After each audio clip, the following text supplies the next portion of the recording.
This might be an interesting way of doing this instead. You won't see the Dulcimer so much because it's here.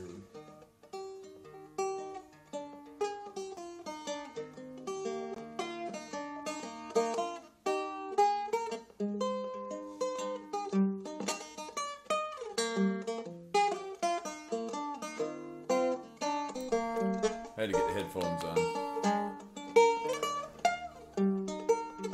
It's me working on the Dulcimer. I got this back in the summer. It was on Canada Day, July the 1st, and I was quite happy with this little sucker.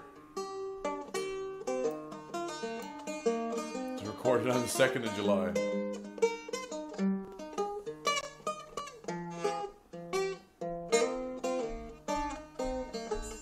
Fun. Hey, this is the Banjocast. That's my Dulcimer. My Dulcimer's out there on a chair. I might be able to get a chance to play it a little bit later. My name is James PFP, as I said. Banjocast is what it is. Pitchforks, flaming torches, that's the byline. PFFT.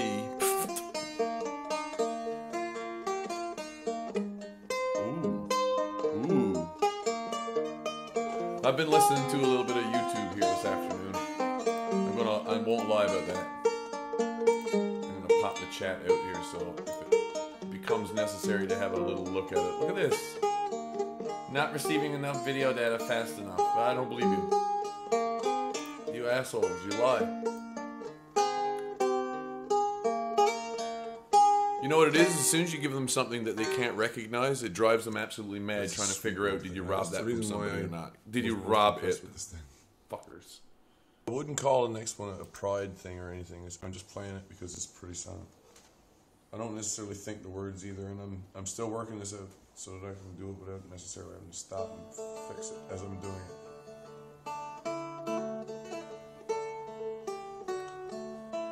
This is the Provincial Anthem.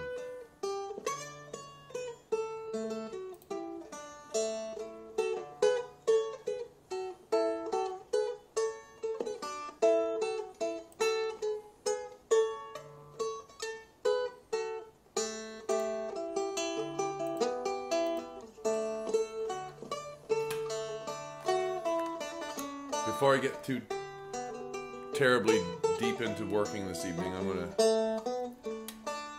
Hey, hip hop! This is not a banjo, this is a dulcimer. And welcome to the chat. Dulcimer. Seagull. But yeah, I got a banjo here too. I do have a banjo right here. And not only one banjo, but more than one banjo. I have my option, I have my choice of banjo now. 4-string, 5-string, 6-string, I got them all.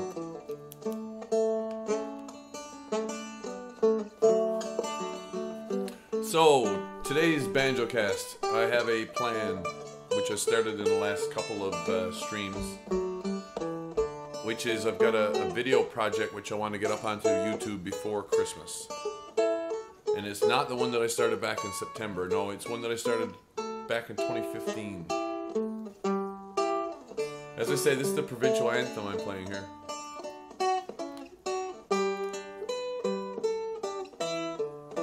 But I'm using the music at the beginning so that I got time to do what I need to do.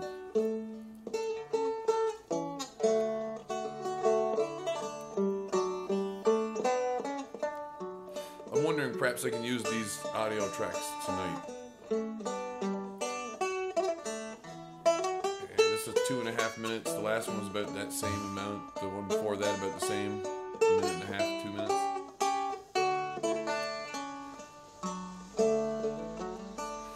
Don't need the video, only need the audio.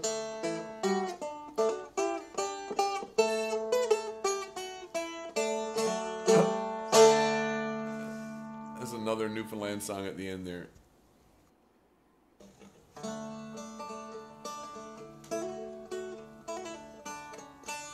It's a cover.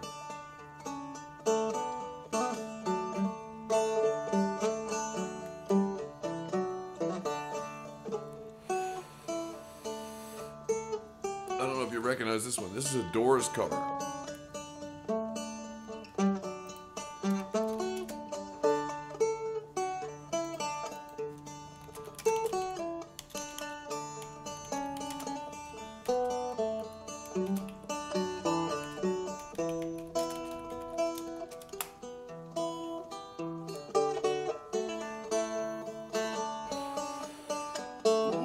Baby.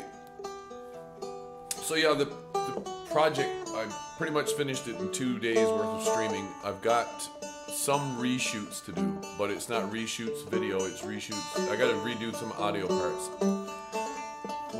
You'll be seeing what parts they are real soon. I'm not gonna talk about them. We'll get to them when I get to them.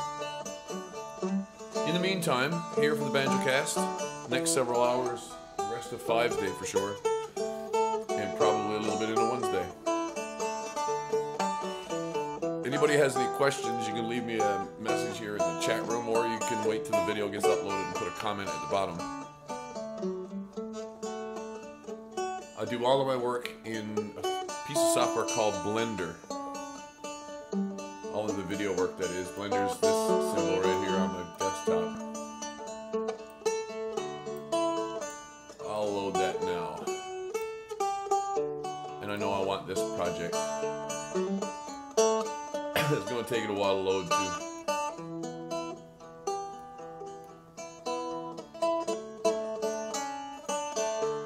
So this is the work that I did yesterday.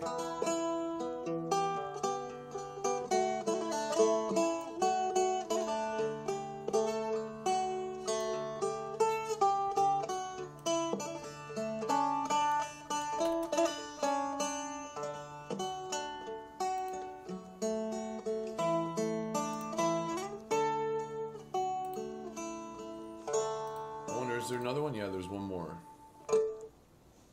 The Doors.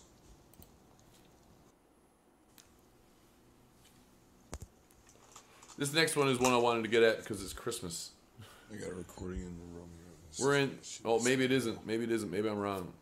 I did do some recording of Christmas songs too back there a couple months ago. One in particular because of the Dulcimer.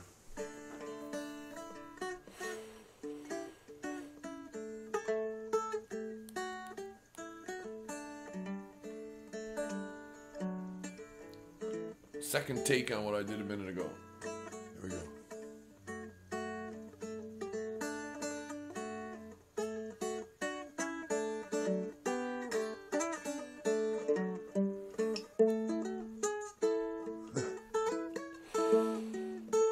Tricky. Tricky.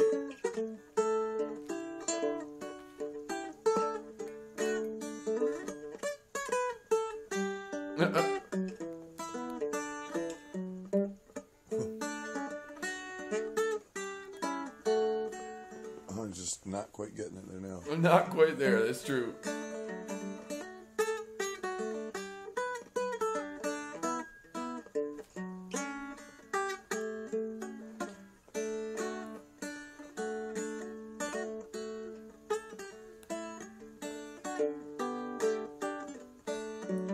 Oh wow, that was fast there.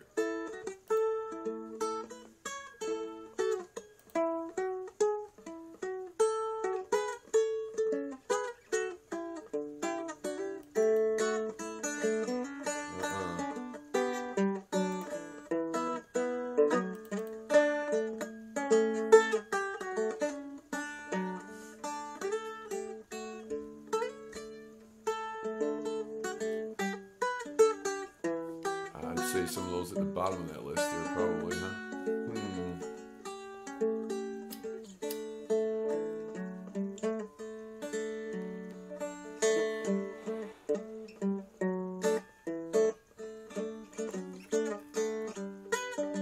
Well, that takes care of what I gotta do in the background. I'll go there for now. Ooh, that's almost there. That's almost there. Ooh. So here's Blender. Curious about Blender? I'll put a link in the chat as well.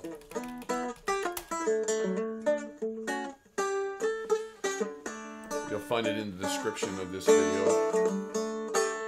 If you're not here for the chat part.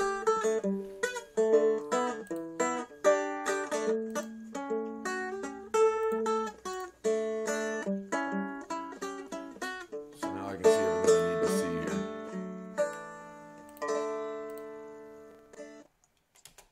That would be that. A little bit of music for the beginning, provided by me, jamespfp. And I didn't compose much of that. I could say I arranged it, but I didn't compose it. All of these marks are currently existing to show me where the clips of audio came from. I've saved this much space by cutting out areas of silence. And the last thing I did in the stream yesterday, before I stopped streaming, was to play this once through and find the areas that I liked. I was listening to it. I didn't actually listen to everything, but I was looking for the stuff that I liked, the things I thought worked, and the stuff that I didn't think worked. And I think what I'm going to have to do is a worst case scenario. I'm going to want to go back and re-record some of these sections of audio. Oh, how much do you think, Jim? James says from about the halfway mark onward. Although, well, I don't know. Maybe I should let it play and you can get an idea. This entire project came from a note I wrote in Facebook. I wrote it elsewhere first and then transcribed it to Facebook, which had to do with, well, I'll let the audio at the beginning tell you. A numbered list of reasons why American Sniper didn't deserve any Oscars. And that's the reason why I have to re-record the audio. Not to replace that, but to make it all sound more like that. Dateline February 23rd, 2015 at 3:33 p.m. for Tuesday.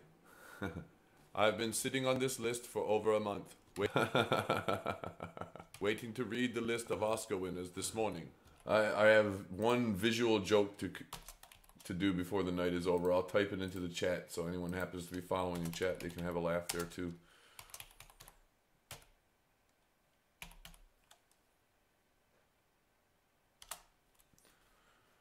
That's the whole idea that I'm working with as a way of tying this together this morning. And then I started seeing posts about how this film was robbed. So please, to my dear friends and anyone else who cares to listen or read, here's a labor of love that took hours to type out and edit, unlike the fucking travesty that is the screenplay. I might want to replace that word. By the way, when I did up the list, I was most impressed that I apparently shot up the script more times than Kyle had kills in Iraq. A numbered list of reasons. The opening titles use a Muslim calling the faithful to prayer with Allahu Akbar in order to create false tension. G. Hasn't Eastwood come a long way as a director? Roll eyes. Music number one. There, maybe? Fucking hotbox. Dirt here tastes like shit. So here's the first issue. I'm going to be doing voice acting myself. So here I have a section where there's a number that's been read out. The number will probably want to be displayed on screen somewhere. Graphic image data will follow. And then I'm going to do a voice acting segment where I'm pretending to be what's being pictured. So I'm playing out this guy and this guy's dialogue, followed by a resumption by the narrator voice, which is over here at the beginning. So I need the narrator's parts to stand out against, not in volume terms, but to be easily distinguished against the other parts. And as the video goes on, I didn't quite maintain it. So I've got to figure out a way of punching in the right audio data here. Says the guy who will later be lying in a puddle of his own piss. Number 2. Obvious spotter with a cell phone. ROEs say don't shoot, even though everyone in the audience knows he's a spotter. So in this case, I have a word to explain. Shoot, even though ROEs say don't. Rules of engagement. Shoot, even though everyone in the audience. So here's an interesting point where I either got to get more detailed onto how to make this a little bit better. I can leave marks. I can leave a physical mark that, like this this dotted line here. This marks where I once made a cut. But I now want another one. A separate mark put down. At least to show where there's going to be words that have some kind of graphic data on the screen. Some kind of graphic representation. Living on an elitist island somewhere. Would he really need to be living on an elitist island, or couldn't he just be in WITSEC? He's a type of witness, right? He's also a type of intellectual property that's owned by the military-industrial complex. If you read Chris Kyle's book, the first thing he admits in his book is that he applied or volunteered and applied for an intelligence job. He ends up being a SEAL. He doesn't train to be a sniper until his second tour. All of the information that's in the book is not verified in the film. Very few, I mean, there's the parts that do agree, I'm going to list out, but most of the rest of the information has been torn up, thrown out, and sensationalized for no good reason. So yes, but I don't think it's necessarily an elitist island somewhere.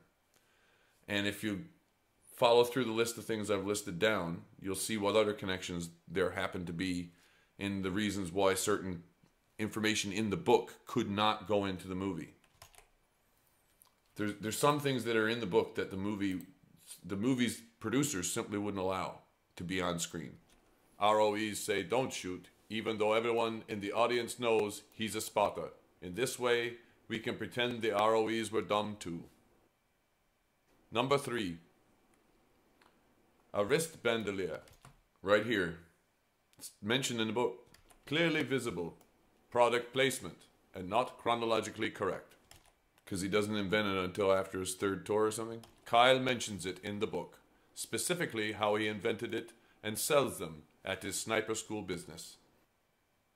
Number 4. Because the book doesn't talk about how he was shot in the back. 4. Eyes on this. Can you confirm? No is the answer.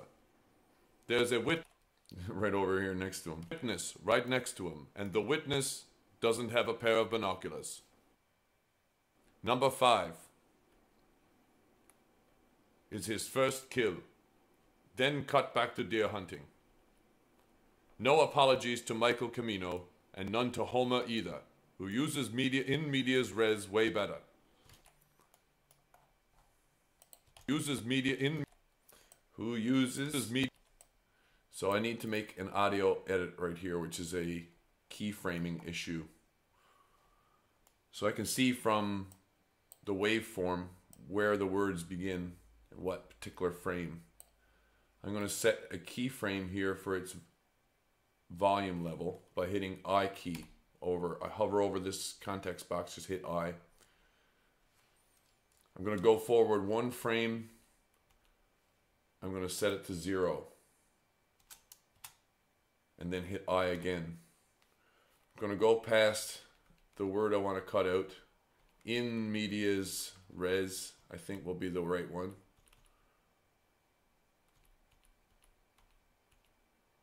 So I'll set a second or third keyframe there. And by this moment, it'll go back to 1.8. So what happens now is the volume drops out for that one little section.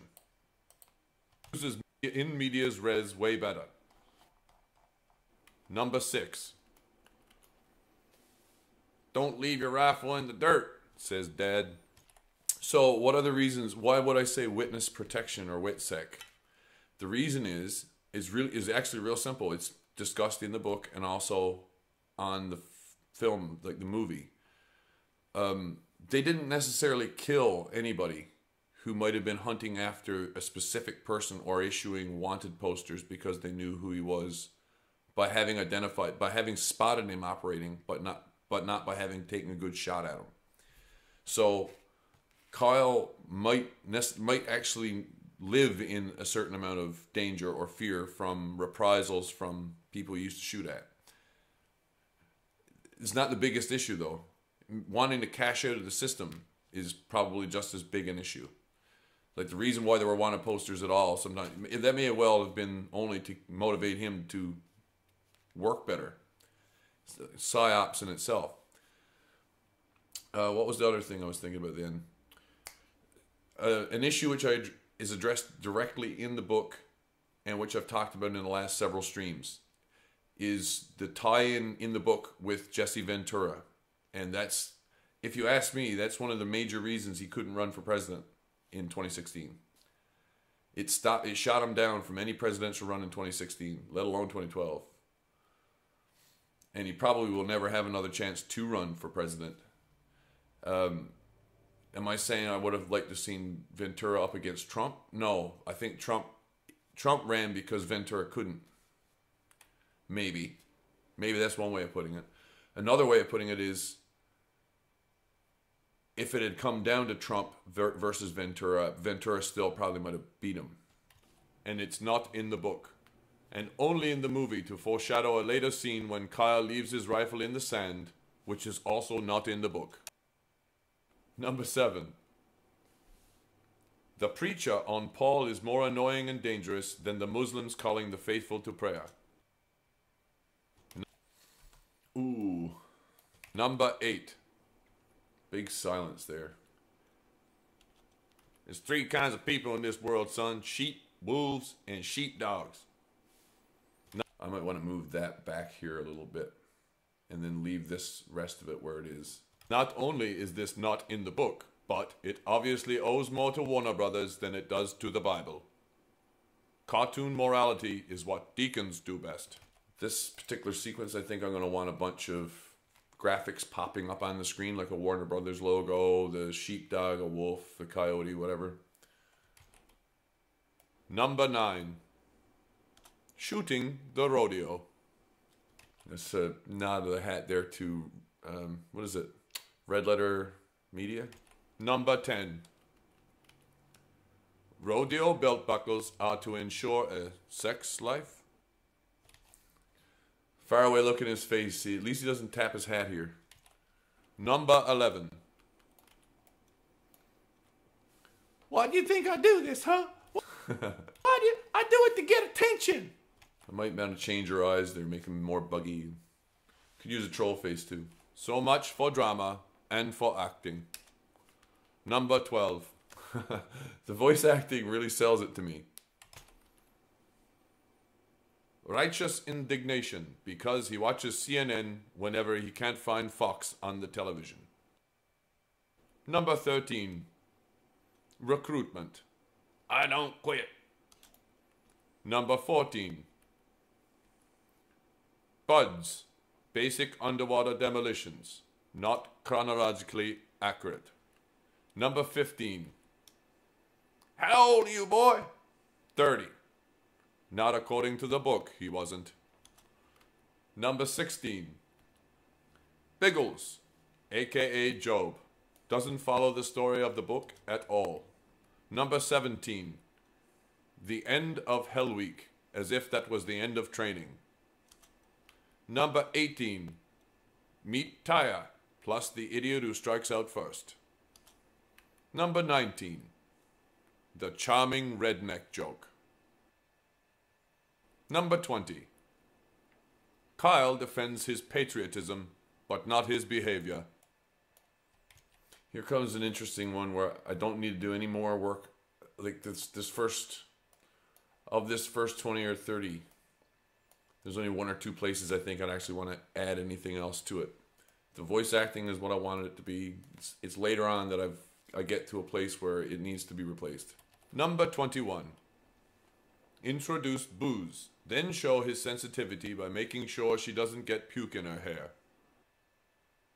Ah, he really cares. Number 22. Sniper School. The film doesn't mention that Kyle signed up for an intelligence job when he volunteered. And the book explicitly states that Kyle wasn't trained as a sniper until after his first tour of duty was over. Number 23. Phone calls to Taya. That was the very first image again, in case you didn't notice. Just to show that in medias res can be used against the film as well as it can be used in the film. Number 23. Phone calls to Taya. If it wasn't for phone calls, they might never have talked to one another, is the implication. Number 24. Dr. Phil Kyle. That's a shitty thing to say. Kyle says loads of shitty things in the book. 25. The film implies that he couldn't shoot for shit until he got Taya in the sack. Number 26. Shoots a rattlesnake. Not in the book. Number 27. September 11th, 2001. This is a bit of dry sarcasm. This event is mentioned in the book. Specifically, it's the reason why he signs up. Number 28. Proposal for marriage. Kyle supposedly has everything planned except he's like Indiana Jones, making it up as he goes along. Number 29. Tour number 1, Fallujah. The book disagrees. Number 30. Man, they got this one sniper's been hitting headshots. Film ham-fistedly introduces the main villain, who is obviously a crazy fanatic because he doesn't go for center of mass shots like a pro. Number 31. Resume from the beginning. In medias res is a very ancient storytelling technique, but this movie does not deserve any awards for using it. Number 32. Kill number 1. A kid. Not in the book. And the witness is supposed to tell us what to think about it. Number 33. Kill number 2. A mom. Not imam, a mom. Is in the book, more or less. Again, calling her evil bitch doesn't make it so, but I'm sure everyone in the audience needed to have that pointed out. The movie consistently puts words Kyle would say into other people's mouths. No worries, hip-hop, when it's all done, I'll have a link up on the... It'll be uploaded, so you can sit down and watch it and pick it apart and leave comments and whatever. So thanks for your input. Number 34. Where is everybody? The comic book is a graphic novel scene. And is very punishing, indeed. Number 35. Dude, that was evil like I ain't never seen before, and not how I envisioned the first one would go down. To paraphrase the spotter, Kyle's definition of evil is plastic and subject to much debate. Next 4 items are a composite mess of stories found in the book. 36. Overwatch, Einstein, partly in the book. Number 37. Kyle pegs the driver of a car bomb. Number 38. Kyle pegs a man setting an IED. Number 39. Kyle pegs an insurgent with an AK. Number 40. Mustafa gets a kill while Kyle is working. Not in the book. Number 41. Smells like piss in here. Kyle was the one who pissed. It wasn't any Iraqis or insurgents either. Number 42. Gonna write up some shooter statements. How many? 6 plus 2 unconfirmed. Kyle inflates his own ego at the same time as he inflates his kill. Number 43. He's carrying a Quran. Look, I don't know what a Quran looks like. Psst. Kyle. So this one needs to be fixed.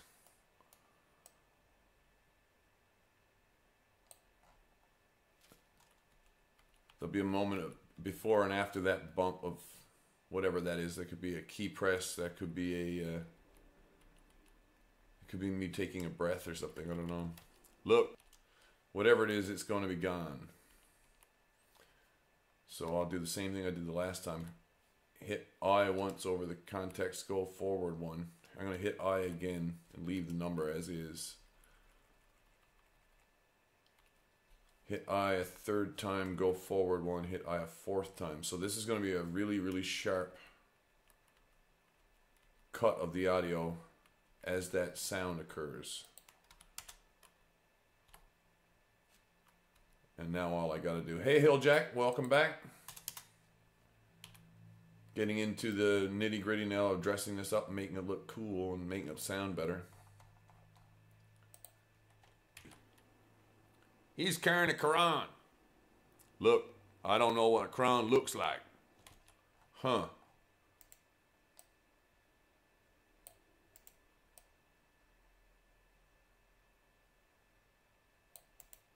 Did I not have the right one selected there? That might have been possible.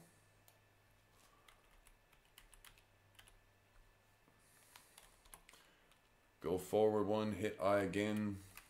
Go to the other side of this. One. I might want to keep this in here too, because I think he actually does say, look, I don't know what it looks like. And that's the actual script. Look, I don't know what a crown looks like. Psst. Kyle, you genius. It's a fucking book. Number 44. Ball-breaking legend. Up till now, his nickname is supposed to be Tex. Delivered by Biggles, not in the book. Kyle responds. In the book, it identifies that his nickname is Tex. I could put like a little pop-up maybe with an arrow saying text here, would be, or text would be cool. By throwing food at him instead of starting a fist fight. Number 45. You killed anyone yet? Taya, who is presented as being semi-critical of warfare at the beginning of the movie, secretly taking perverse pleasure in knowing she's married a killer. Number 46. If you was 300 pounds, oh, that's so romantic. How's my boy? Psst. Obvious sarcasm was ruled out in rehearsals, and instead they decided to play it as if this was romantic. Number 47. Melodrama over little brother Kyle being sent to Iraq with the Marines. I think this is probably where I got to start doing audio again. Yeah, that's why I'm going. I have to record short audio clips one at a time.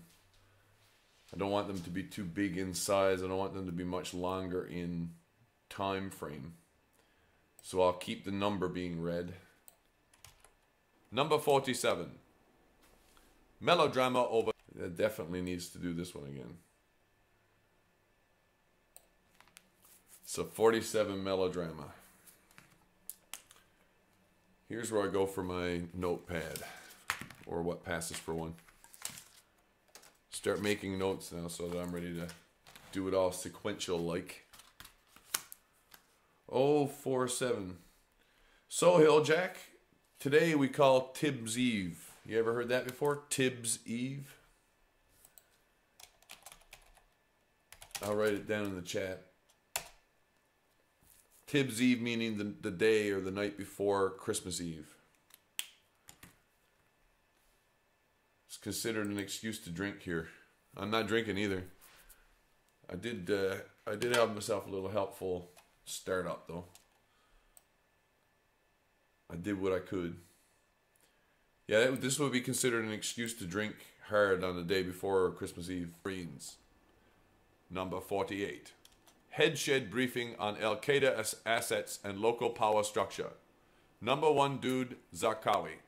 Only reason to use Zarqawi is because of all the news coverage, not because he was in Fallujah. Number 49. Let's coach up Marines. Because SEALs are actually trainers and personnel coaches when they're not watching porn and playing video games like the book describes. Number 50. Let those dogs sniff. I hear the cold, the heat, the light, the dark, all reasons. It's true. It's true. Any excuse at all. We do what's called mummering too, hey? We go around from house to house, generally obscuring our identities, dressed up in clothing so that people won't understand or recognize who we are. And the whole time it's nothing but an excuse to drink. They haven't done that like they used to do it in a long time, but that was the way. Sometimes you ask the older folks, you ask them, hey, why do you think the mummering, do you miss mummering? Do you think that that was something we should still do or whatever? And they're like, no, we shouldn't do it. My mom especially hates it. She hates remembering what it was like. And the reason is when they had their faces obscured, when they were going around carousing in groups of, 5, 10, 20, 100, they, not caroling, not necessarily.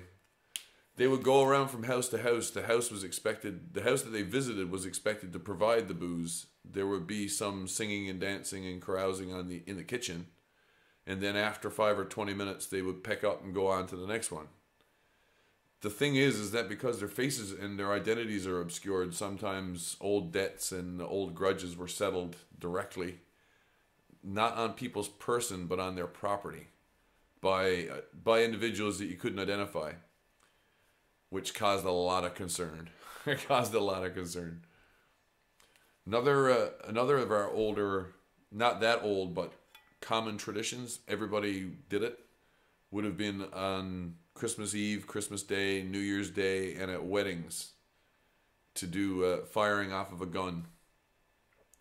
Firing guns off just for the noise making of it, right?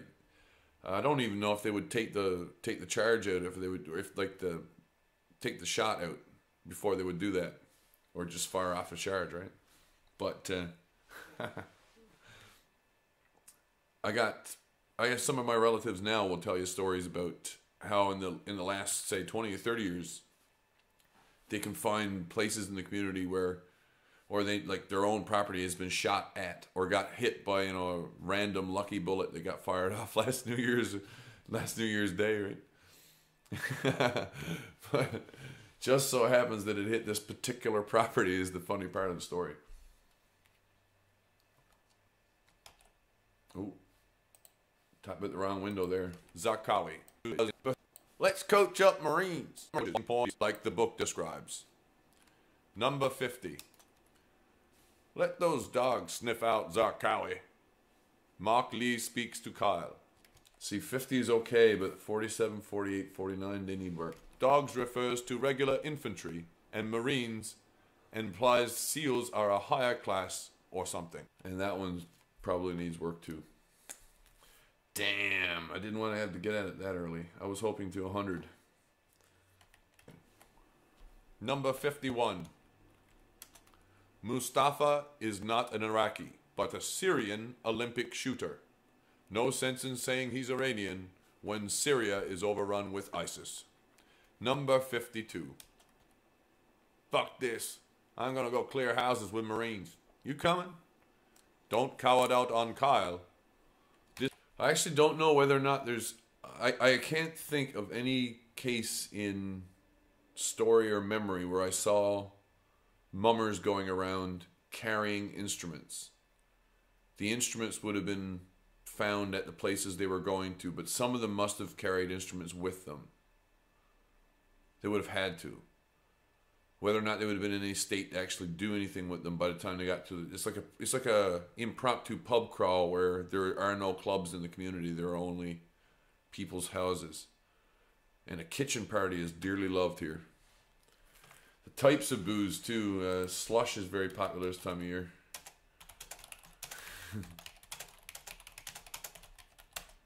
I wonder whether or not I can find anything online about Newfie Slush. Look, it looks like the Gourmet Goddess on Newfie Slush. I'll post the blog. I'll post this link over to the chat.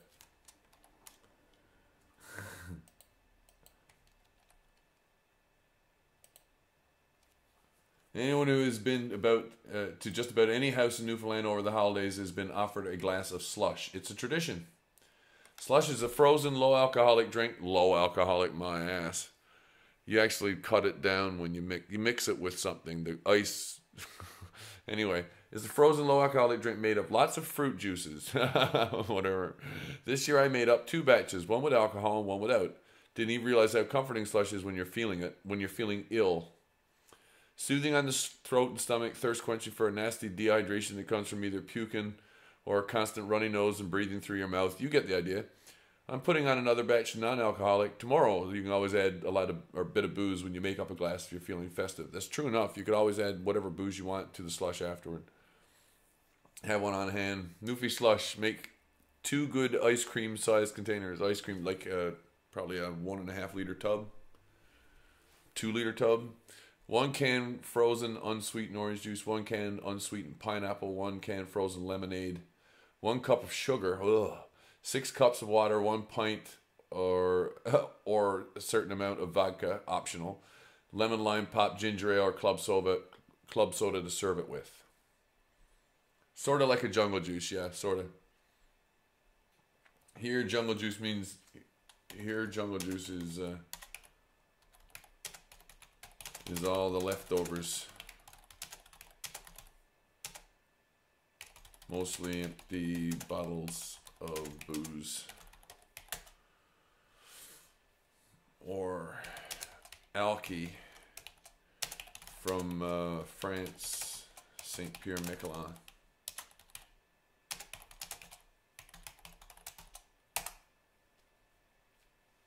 Not necessarily anything you'd jack on a hill, if you know what I mean.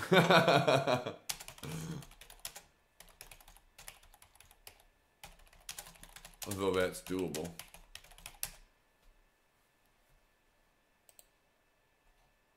No comments to the gourmet goddess here. I can honestly say that there's probably other and better slush recipes. That's from back in January of 2012. Let's look at this other one. Newfoundland Christmas slush. Oh, that's the stuff. That is the shit right there.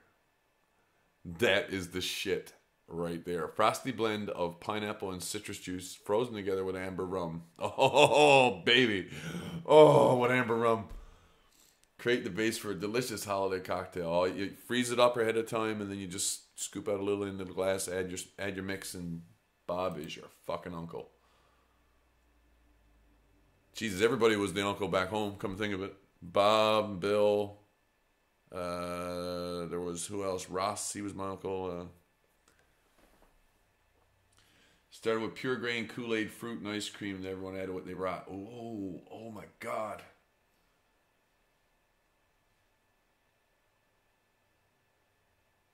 Pure grain Kool-Aid, fruit, and ice cream, then everybody added whatever they brought. Okay, so you mix with whatever booze plus mix. But pure grain alcohol is already in it. Yeah, you wouldn't want to add with booze. True. That's the whole point, though. Yeah, you got your kick and alcohol tied up in a certain amount which you can measure. Oh, I'll post this link here too. You might want to try this one out. In a lined garbage can. Exactly. You can make a lot of slush too. Stick it outside and let it freeze in the outdoor air. That's the reason why we've been doing it a long time.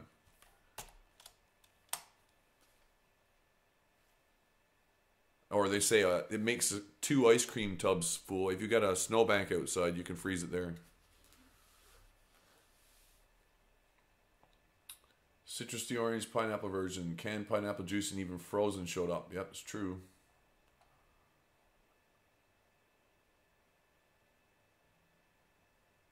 Close cousin of the daiquiri.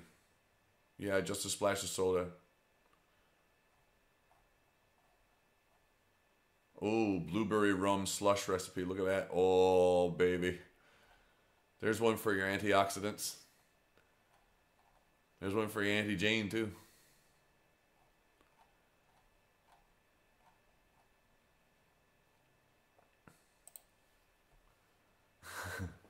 Funny stuff to get into, like, off the cuff this time of year, isn't it? Hey, you know what I did yesterday? I'm going to do it again today. This is Tibbs Eve, goddammit.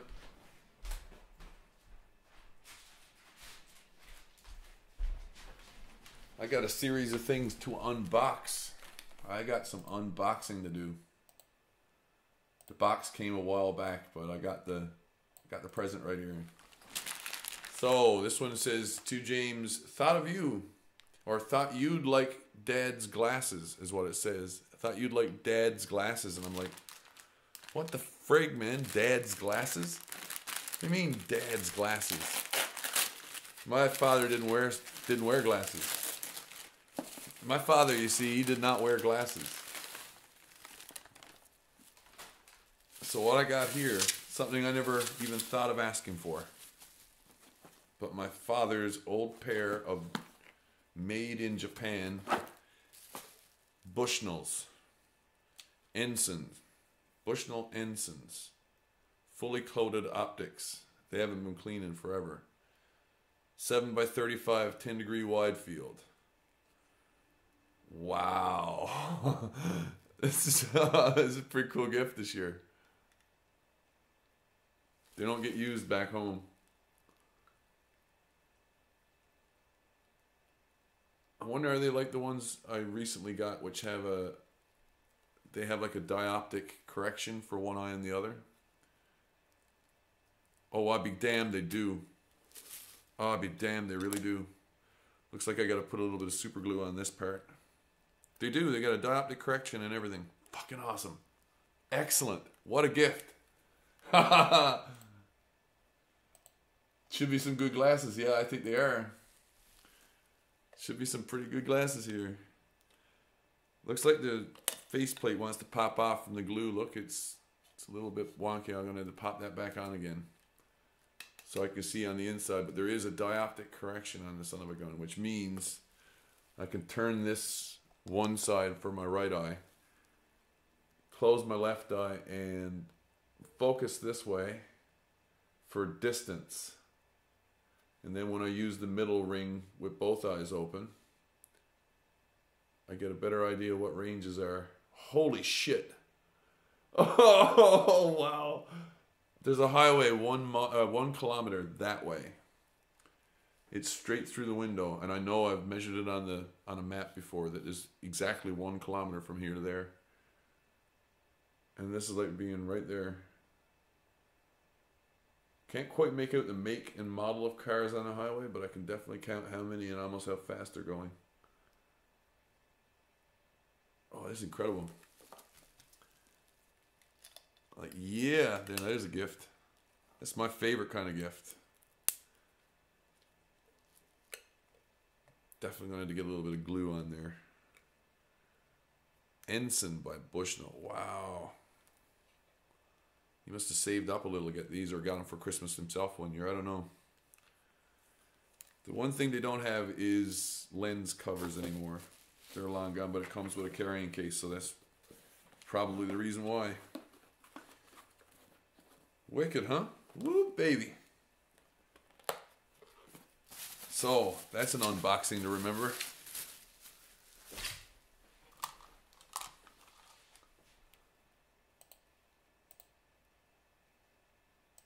It says Bushnell on them, I guarantee you. It should be some good glass. Ooh, what we got going on here?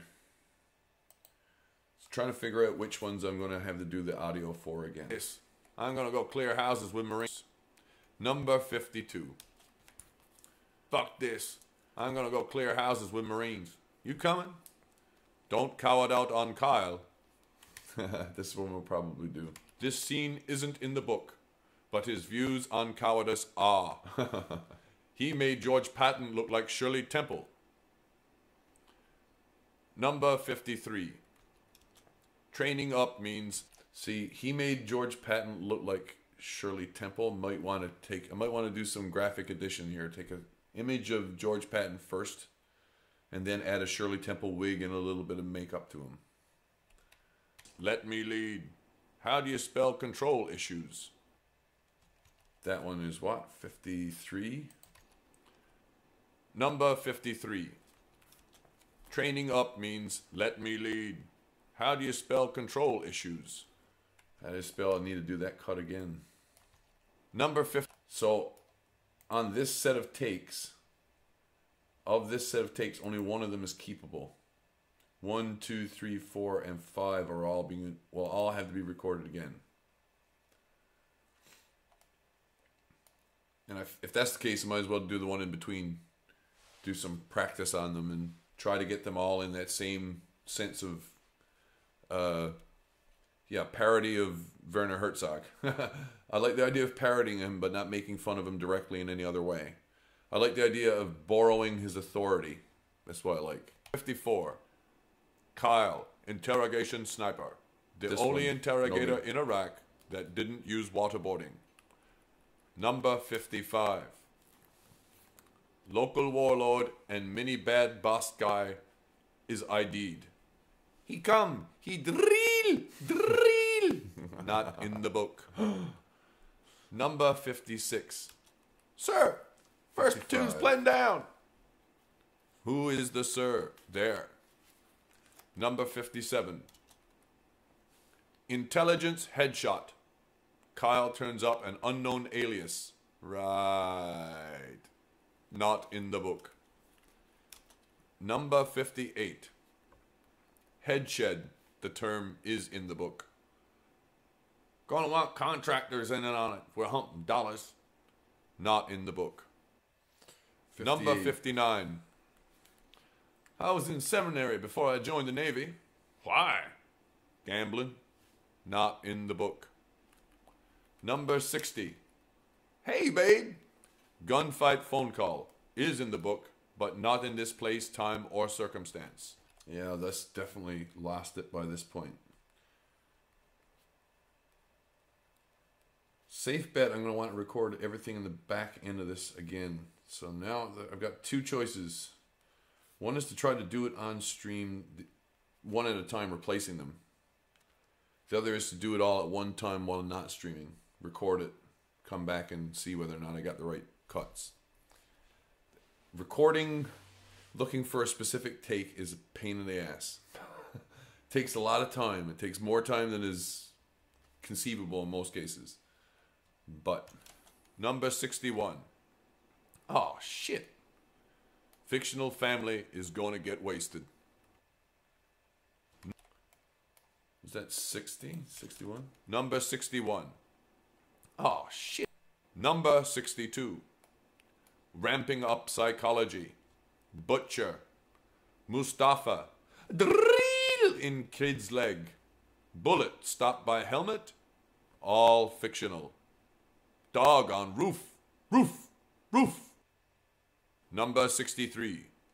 Bad guys escape in a Toyota pickup. 62 worked really well. 61 not so much. 62 is okay. 63 I think I'm going to want to do again. Not the number, but the actual take. 63.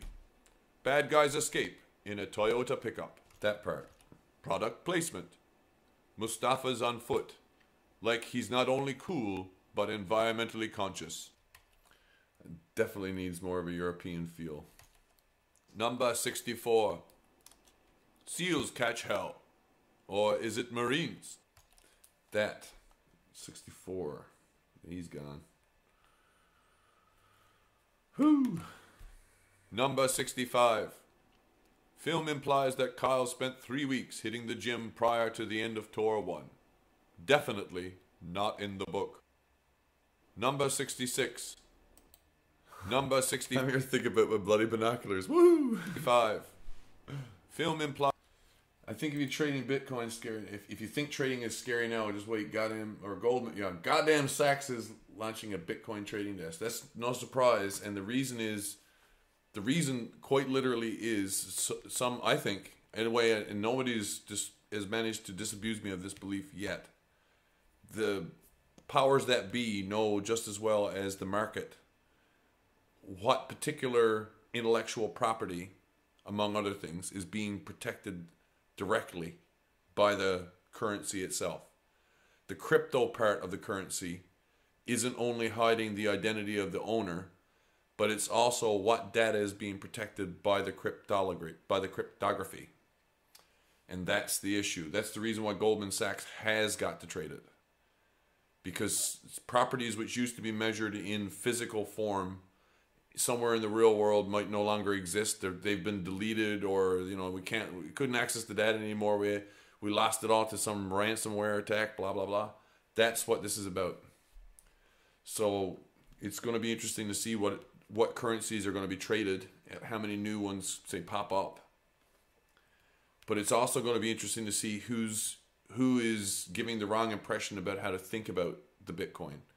For example, I don't know if you saw much of the stream, the 5-hour one we did the other night with the Brett Weinstein episode.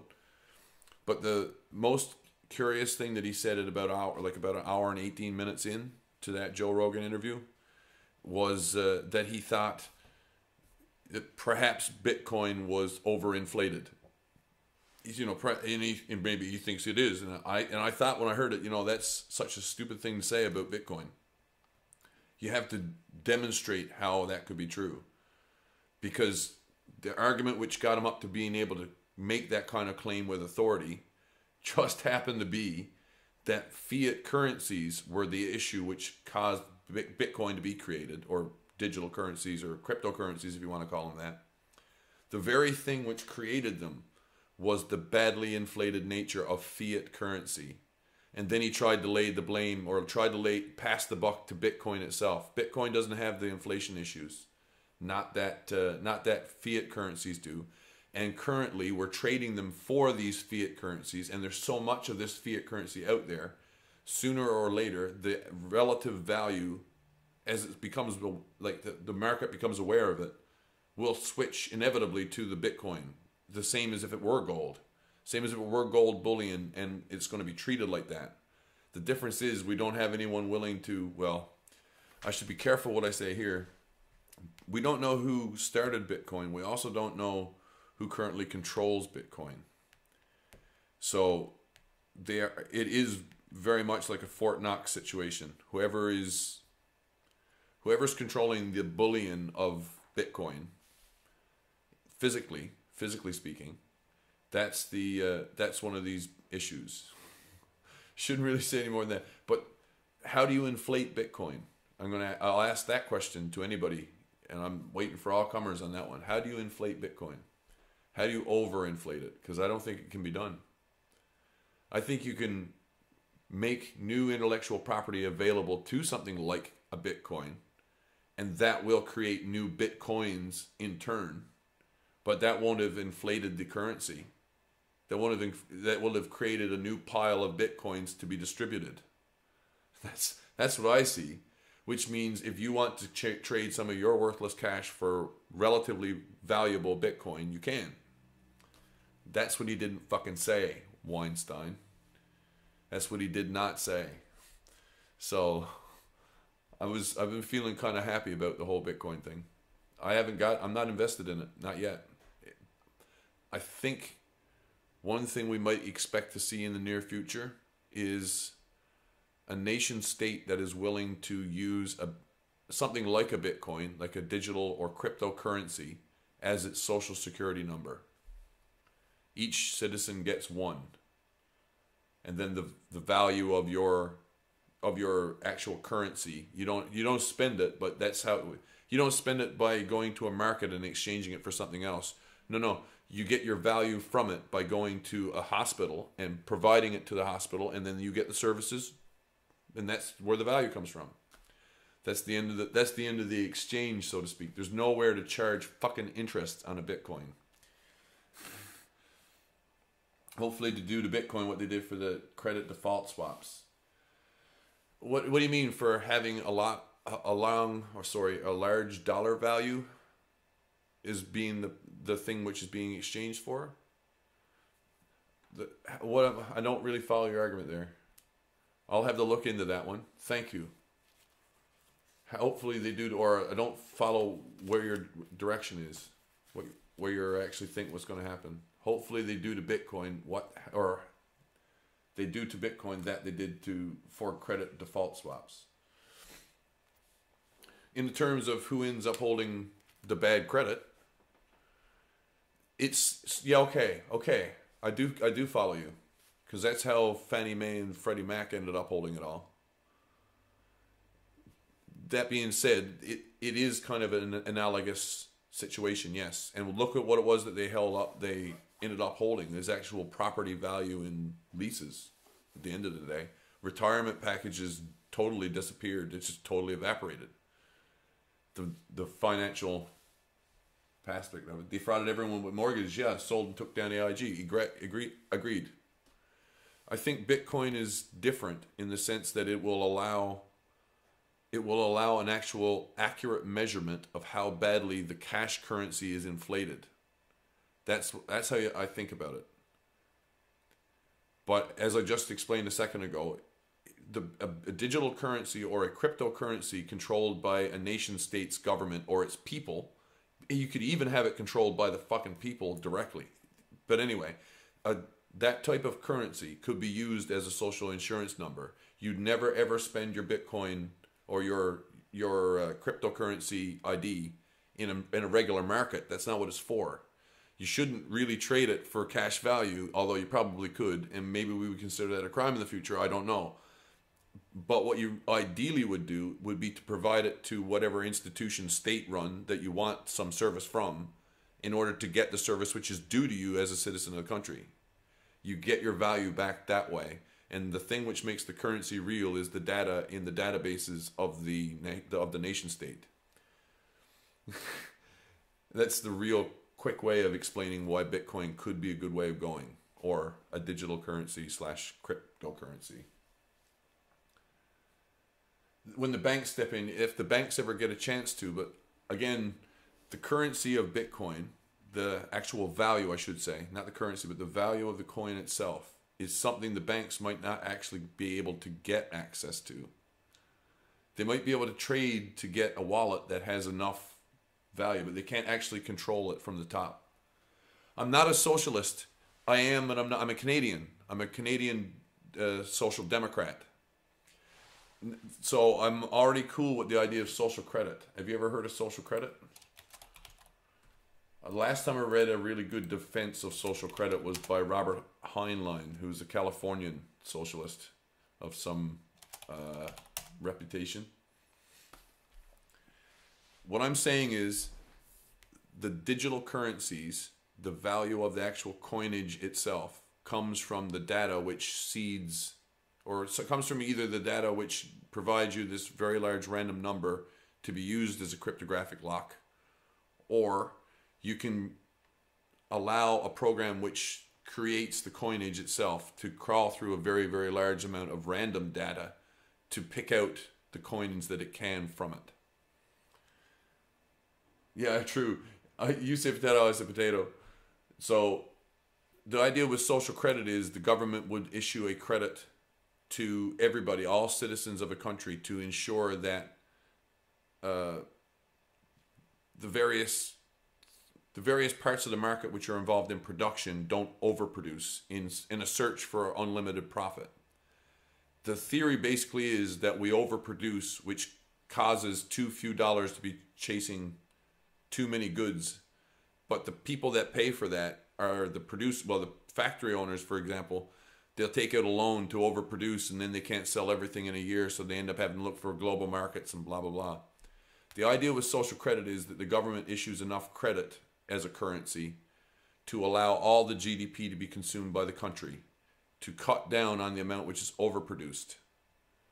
And that way you can control so that's a socialist way of looking at it.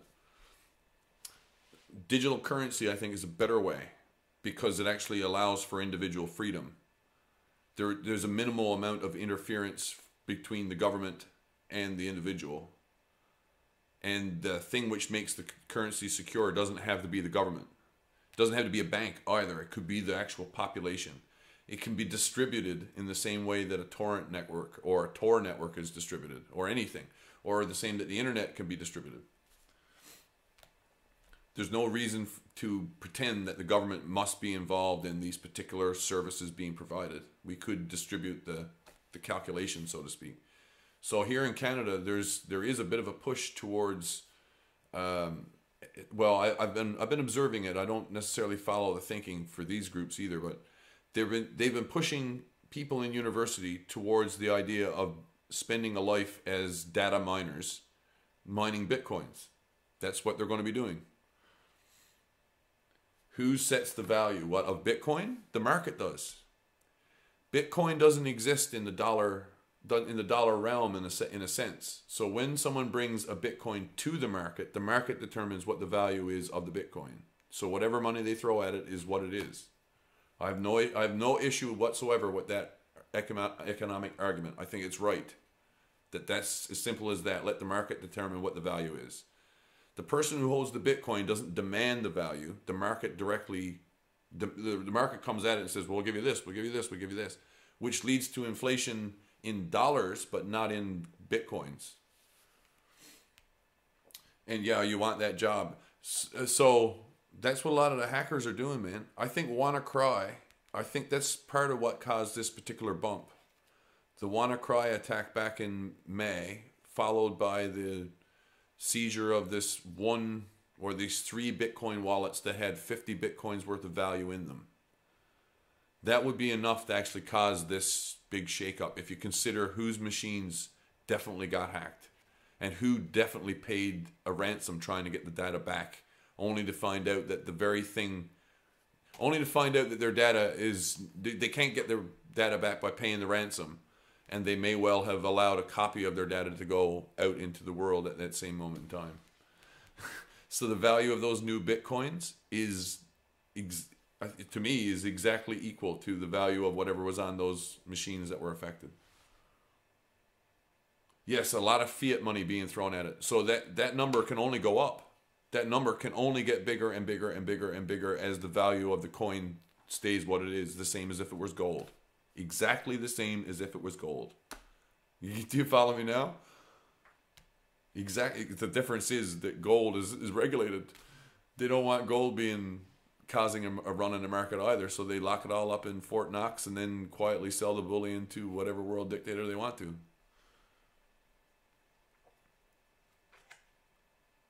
So the central banks kept free cheap money going too long and didn't pull it back with higher rates and inflation. Yes, not only that, but if you consider that there was $6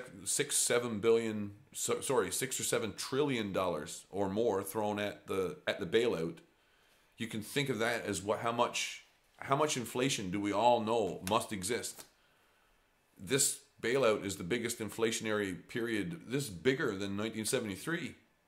It's huge, man. So we haven't really come to grips with the fact that a Bitcoin you still need 10 Bitcoins to really buy a mansion in the Adirondacks or some shit. Something that costs $36 million is not going to be purchased with a single Bitcoin yet. But by the time that's true, it won't cost $36 million anymore. It'll cost $180 million or more again.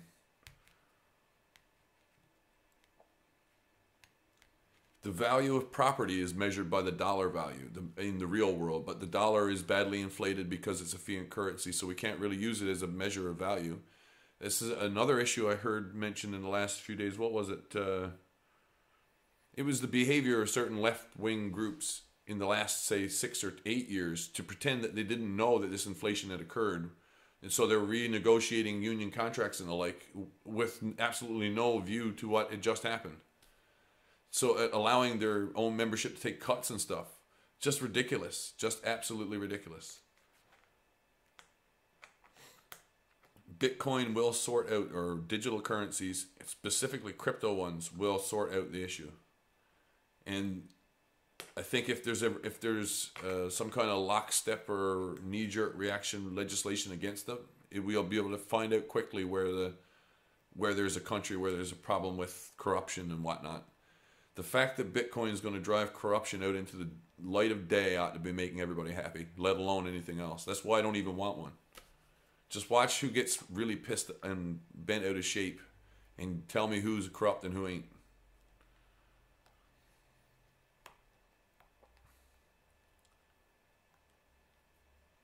Oh, man. Doesn't surprise me that they're going to put a trading desk in and around. Someone told me here in St. John's, the university has ATM machines that work in Bitcoin. You can have a Bitcoin wallet and the ATM. Monetary issues tend to make me want to go outside, just look around and enjoy some things. I know. I think the thing that you might want to, if you're going to do that, not now or sometime in the future when you're thinking about it out in the open, when you don't have any bullshit being thrown at you in terms of ads, would be to consider that the digital information that exists on your person in anywhere where you interface with the government, that information is the value of a national digital currency. That protecting that information and the value of the information itself. So if you don't want that going into the wrong hands, the best thing to do would be to encrypt it. And if you want to make sure that no one else can get access to it from the outside, or you want to make sure that no one can change it on you, only you can change it, then that's what needs to occur, in my mind, socialist or not. The one way forward would be to assert that a government shouldn't be involved in its own bureaucratic, triple or quadruple loops, when we could do this much more simply this way. Smell the roses, I know, man. It's nice to do it, but it's 17 below here tonight. Or I think that's a bit of an number 6. I think I might be exaggerating a little. 65. Film implies that Kyle spent 3 weeks hitting the gym prior to the end of tour 65, I said, yeah. Definitely not in the book. Number 66. Homecoming number 1. Taya is still pregnant because 250 days isn't quite a full gestation period. Number 67. I have an alien growing inside of me. Some of these I want to keep. That's why I got to listen to them all. The voice acting I'm actually kind of happy with. Except for the Herzog part. Not in the book. Although, like the book, it compares reality to popular Hollywood blockbuster. I can't tell you, it's funny to think. I can't draw people's attention to it anymore because nobody wants to talk about it. But the WannaCry ransomware attack back in May, followed by the revelation that the government had seized the wallet that had 3 addresses and had a value of 50 coins in them. That's ridiculous. It's incredible. If you think about it cost those hackers 3 bitcoins to make 50 bitcoins. What a fucking return on the investment. That's the reason why we're seeing a lot of market volatility. For 1 Bitcoin, you can get 17. At least.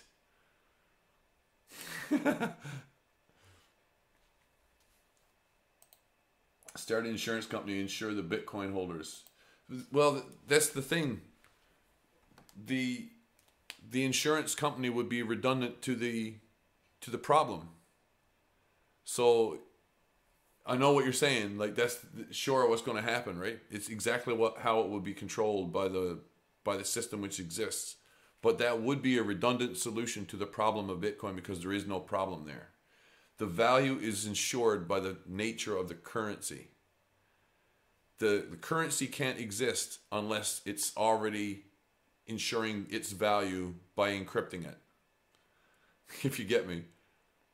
The part of the coin which is exchanged in common usage around the world right now, if you give a little bit of this Bitcoin or a little bit of that Bitcoin, they don't always add up they don't always lock in one side to the other. And at the end of the day, the whole idea of having a single Bitcoin is that you'll be able to use that coin as some kind of a key to lock up a whole bunch of data. That's why I say there's no need for an insurance company to insure the value or to ensure that it can't be accessed. If the data itself requires you use a Bitcoin to have access to it, that's the end of the problem, right? There's no other way to get past the encryption.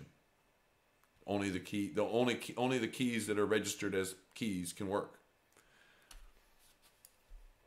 It's a key which is both a key and a safety deposit box at the same moment in time, or can be as many things as you need it to be in those very limited ways. Information technology, mostly. How important is the information, though? I mean, if I needed to pick a reason why Hillary Clinton should have gone to jail, it's the information she was trading that wasn't properly protected. She managed to get around every one of the things which were supposed to stop her. And when she was caught, there was people willing to cover up for her. It's incredible. The coins could have stopped that kind of thing. There would be a problem. Goldman will make one, yeah. Yeah, then make money on the excessive trading. That's true. And I'm going to say again, I mentioned a minute ago, you can't really charge an interest on a Bitcoin. You can't.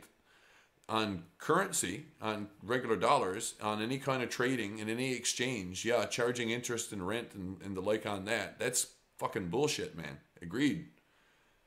Fucking brilliant, all right. I heard it called in this Brett Weinstein interview, he called it rent-seeking behavior.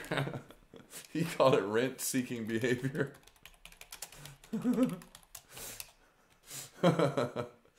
Interest on exchange or charging rent for a property not being improved or maintained or worked in any way.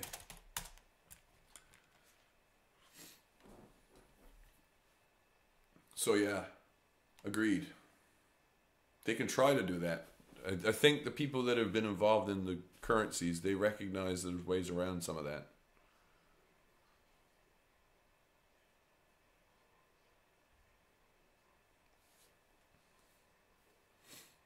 Oh, it was funny. When I heard him say rent-seeking behavior, I laughed and laughed. Number 67. I have an alien growing inside of me. Not in the book. Although, like the book, it compares reality to popular Hollywood blockbuster. Excellent. Number 68. Must have been nice to get out. Kyle's pattern of decompression is in the book. He stayed at home for 1 or 2 weeks, avoiding roads, highways, large numbers of people, and loud noises. I think 68 will manage. 69? Number 69. The ultrasound technique. You're old school. I want to hold it in my hand and firearm in the other protector. I hear you. I hear you. The digital coin will probably fit onto many types of device. There may even be a way of creating something physical which reflects the nature of the coinage, but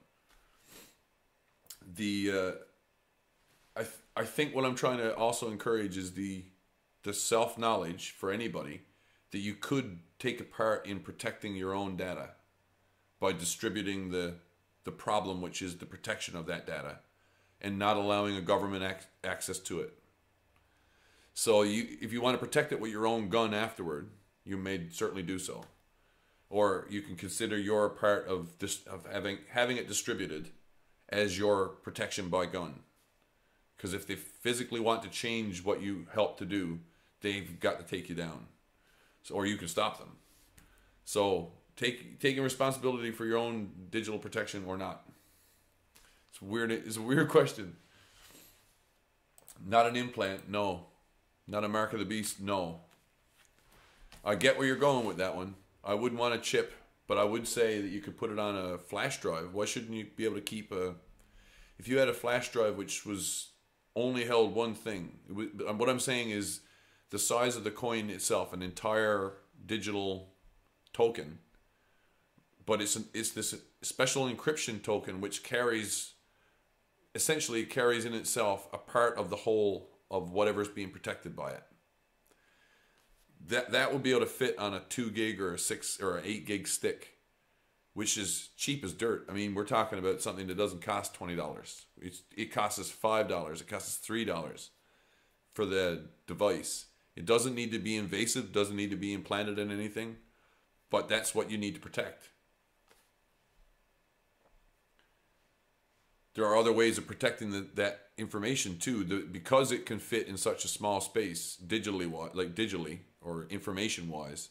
You could also put it somewhere else. You could have you could take a picture and hide it in the picture by changing the color of pixels one bit or another, one way or the other.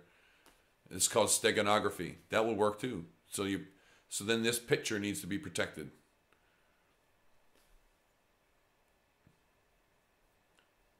The mark of the beast, a good question. I don't think that I'm not saying you should have to use the coin to go to the market. No way. I'm saying you should have to use the digital currency for your nation state to access the nation state's governmental services, and they don't charge you because you got the coin. They shouldn't have to charge you because you've got the coin and the government pays them.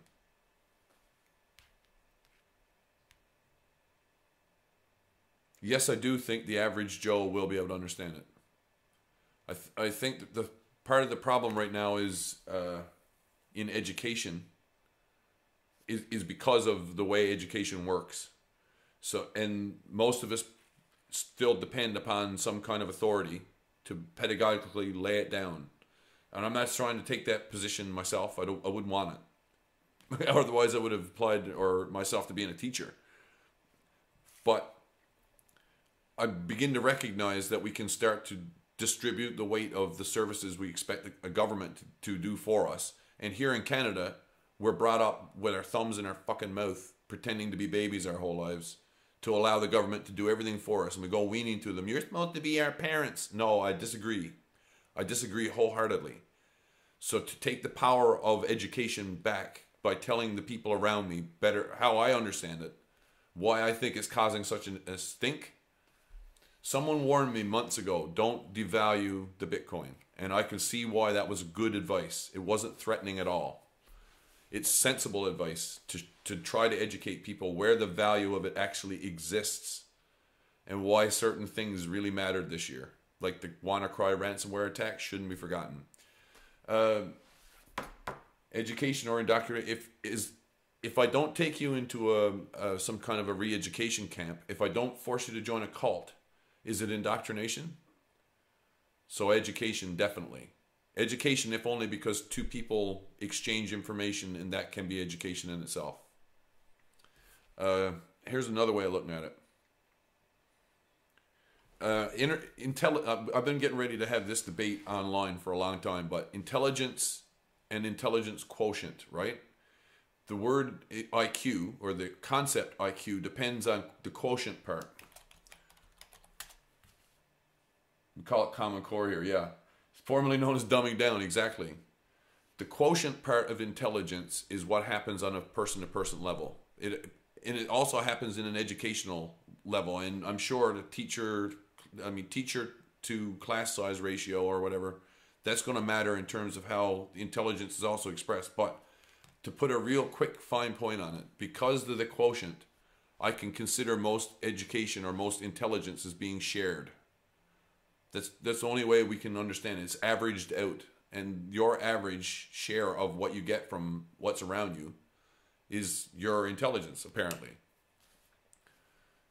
If we start crossing over the lines or the baffles or whatever you want to call them, the things which separate us into individual units, for whatever reason, like once you're in an educational situation, the boundaries are kind of relaxed. You're stuck into some other unit, like it's called a classroom. The class, you might even be educating yourself alongside the same people for a period of time. So it's the same class you have for a long time. But the boundaries of what you learn are always defined inside of that class. The way that you understand it is always defined by who else is around you when you're understanding it. So if you're lucky enough to have some really smart people in your class, chances are the rest of the class is going to be pretty smart too. That's the way I've experienced it, and I've seen it happen. And the more someone competes to be the smartest one, the faster a whole bunch of people get smarter.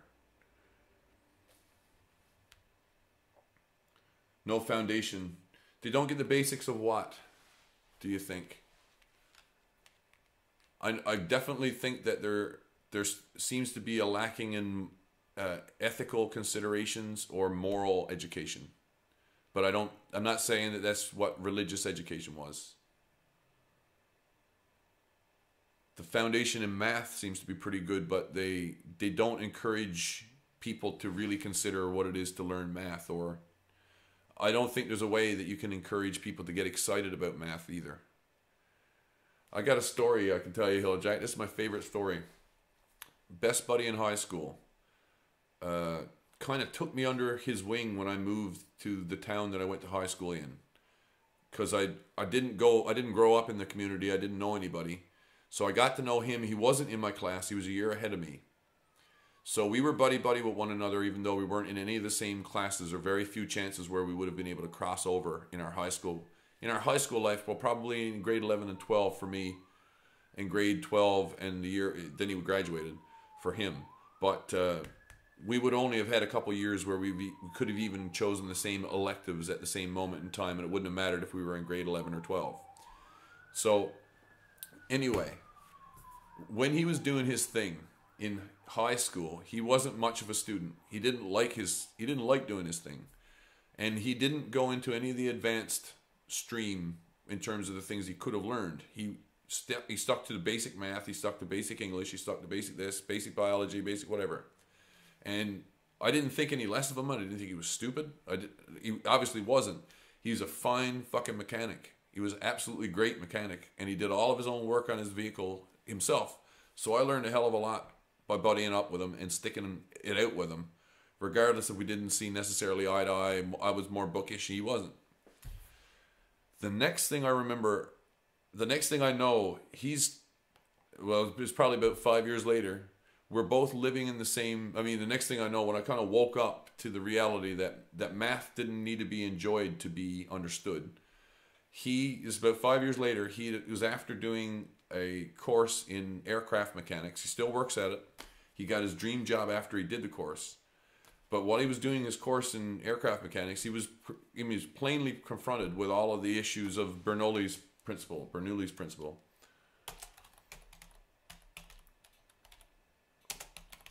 So, 3 R's, factual history. Cool.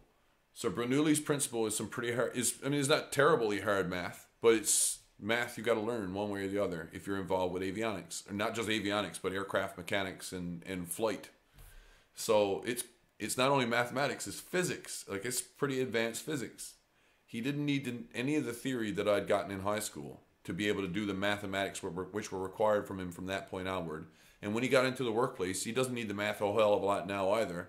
But from time to time, he'll have to sit down and calculate, well, this is what this gauge should be reading, or this Pitot gauge, this thing here, or this thing there. He needs to know how to do the math for these few specific places. And he needs to know what the math or the theory tells him about why it's going to be that way. He had no problem whatsoever learning it when it was the next thing that he had to jump over as a hurdle.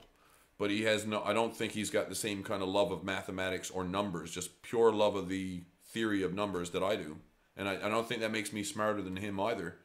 Because he obviously can do something with mathematics I never do. I wouldn't have the first idea of what to be able to do the same thing that he knows. It's incredible. It took about 5 years of growing up for me to see that occur for him. But I'm glad that I did. And I've got a lot more appreciation for what really intelligence looks like. Because I got to know him. So we learned from one another and we both got smarter.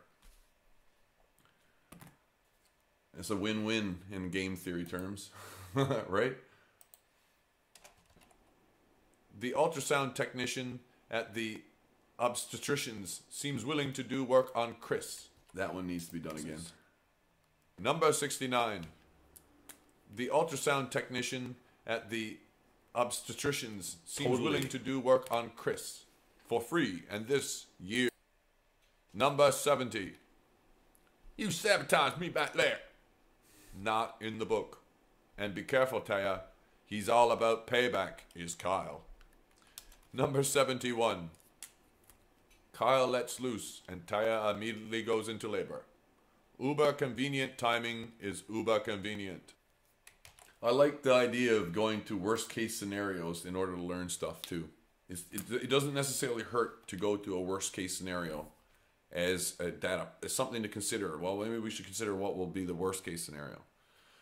But it's not necessarily the only thing to consider. It's not the only way out. And I like the idea of using more than two ways to look at things too. I like the idea of trying to look for more than two ways. Let's try to go for 5 options before we even stop looking for options.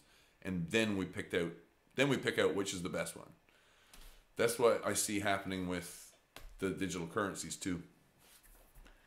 There's going to be the Bitcoin had a bit of a kick in the pants. Can't remember when it happened. If it was before Occupy or it was after Occupy. It had to have been after Occupy Wall Street. I would think about 2013 or 2014. Bitcoin had a big kick in the pants because of government involvement, or someone's involvement in trying to shut down specific places where the people or the person who had been developing it had been doing their work. So specific servers were being targeted. So there was a period of darkness and then a period of lightness after the server, or some other server comes up to take up the slack. But so there is a question whether or not the coins or the coinage or the currencies are really free, or if they're being manipulated and controlled already. The safety gauge is that there's more than one to pick from. 3 R's in factual history. Those are all important. Reading and writing and arithmetic. Factual history. Not that I dispute that exists, because I was a historian when I went to university. That was what I was most interested in.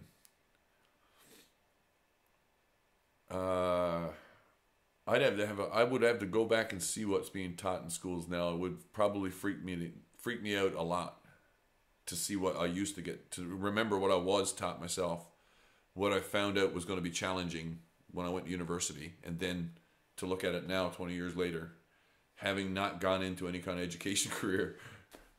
Because I guarantee you the way of going about educating has certainly changed. And the ways that the people that are involved in it have kind of offloaded the responsibility of their own actions is really concerning. Convenient. Number, for example, this is an example I should probably be very careful about. I gotta how to tell the story. I was talking to a parent of some children, a parent that I know who's got some children, more than one, and one of his children was given it run afoul of the teacher in, grade whatever, a very, very low grade of the school, less than grade 3, less than grade 2. The kid had been involved in some kind of physical altercation with some other child, and this parent whom I know, their kid just happens to be female, but they were well aware that the female, if she happens to hit a little boy, that's got to be treated the same as if she happens to hit a little girl, and it would be treated the same as if she was a he and hitting a little girl or boy. It doesn't matter what their gender or sex is. That to me was quite impressive, because I didn't expect that. I thought perhaps I would find something more along the lines of, well, boys are going to be rough and tumble and going to be disciplined more, and the girls are going to be, treated with kid gloves and not necessarily corrected at all. And that way has failed or has succeeded in the light of the creators. Yeah. Thus the dumbing down. I guarantee you, I see the dumbing down happening. I tell you where else I see it happening is in the media, and I've watched it happen with some concern for a number of years, like better than 10 years now. I don't call it the History Channel anymore. It's the Hysteria Channel. I blame that for the dumbing down, and the way that they consistently go after the same. They go after the same spectacular types of things. They're only a step away from Ancient Aliens. In fact, I don't know where else I would turn to watch Ancient Aliens other than History Channel. It isn't only in the educational system. It isn't only in the universities and at the school levels. It's also in the media. And the media is still being used. I don't know if you ever heard of the Green Brothers here on YouTube. There's a Hank and one other.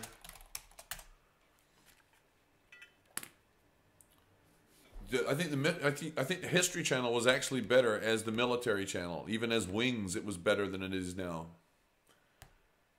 As Wings, it was better. But anyhow, the Green Brothers here on YouTube, they're incredible. Some of their stuff is pretty good. The rest of it, as I listen to it, the more and more I think, this is just going further and further down the wrong path. The BBC has gone downhill like nothing else. I couldn't believe how much the BBC had degraded itself over the last number of years. I'm going to pop on a little bit of music here while I reset. Let's go to distortion.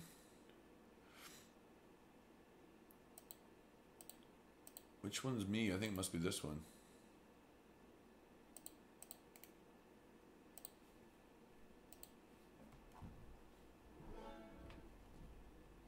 Let's try another Epic Wednesday.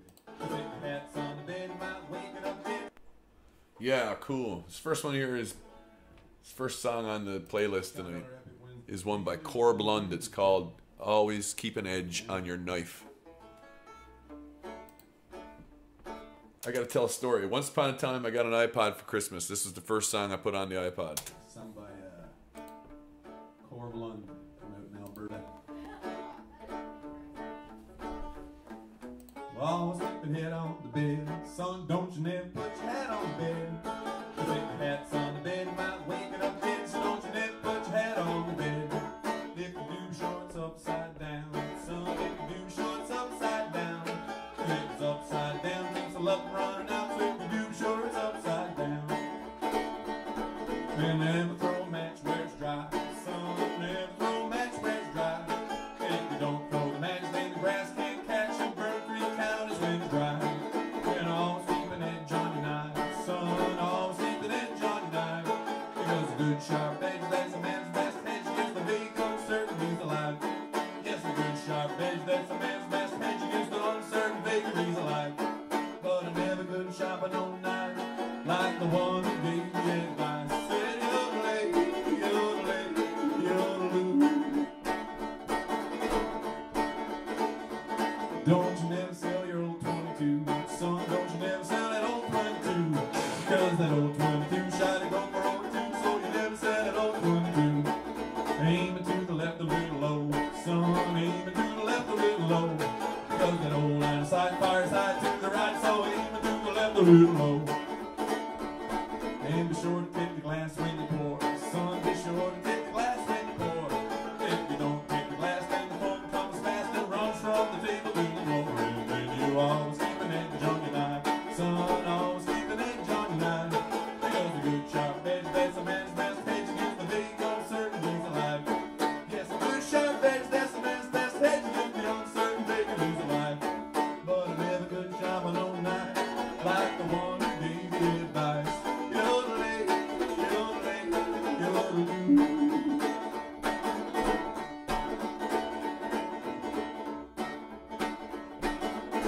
Here comes the tricky verse. Be sure to put your horse away dry. Son, be sure to put your horse away dry. Because the horse that ain't healthy, of course, so be sure to put your horse away dry. And be sure to tell the bit when it's cold. Son, be sure to thaw the bit when it's cold. Cause if you don't thaw the bit, then the pony's son sticks to the rose and it'll bridle when it's cold. And never judge a man by his clothes. Son, never judge a man by his clothes. Hey, you got to look through the dirt, Lord, judge him by his work. Don't you never judge a man by his clothes. Then you always keep an edge on your knife. Son, always keep an edge on your knife. Cause a good sharp edge, there's a man's best hedge against the big uncertainties alive. Yes, a good sharp edge, there's a man's best hedge against the uncertain vagaries alive. But a never good sharp and no knife, like the one who gave me advice. I said, yodelay, yodelay, yodeloo. Well, a never good sharp and no blade, like the way he said, I said, yodelay, yodelay, yodeloo. Yodelay, yodelay, yodelay, yodelay, yodeloo. Yeah. Strict vocal control is what this requires, ladies and gentlemen. Thank you. No need to give me the clap right away there, Sean. Do you? That's what penicillin's for, by. Apparently. That and having fun.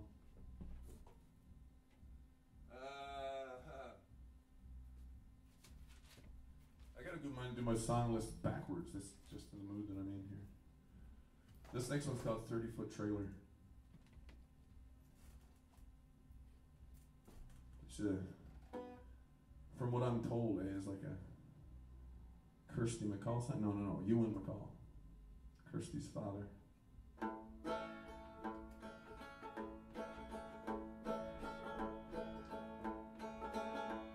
Funny thing about this song is, when I heard it in the last 5 years, first.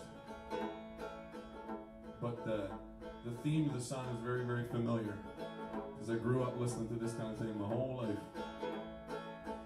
Well, the old ways are changing, you cannot deny, but the days of the traveler is over. There's nowhere to go and there's nowhere to bide, so farewell to the life of a rover. Goodbye to the tent, to the old caravan, to the tinker and gypsy and traveling man, and farewell to the 30-foot trailer. Farewell to the cant of the Romany tongue, farewell to the Romany talking, the buying and selling and the old fortune telling, the knock on the door and the hopping. Farewell to the tent, to the old caravan, to the tinkers and gypsies and traveling men, and goodbye to your 30-foot trailer. Well, them old ways are changing and soon will be gone, and progress is a great factor, is bound to afflict us, and when they evict us, they'll haul us away with a tractor.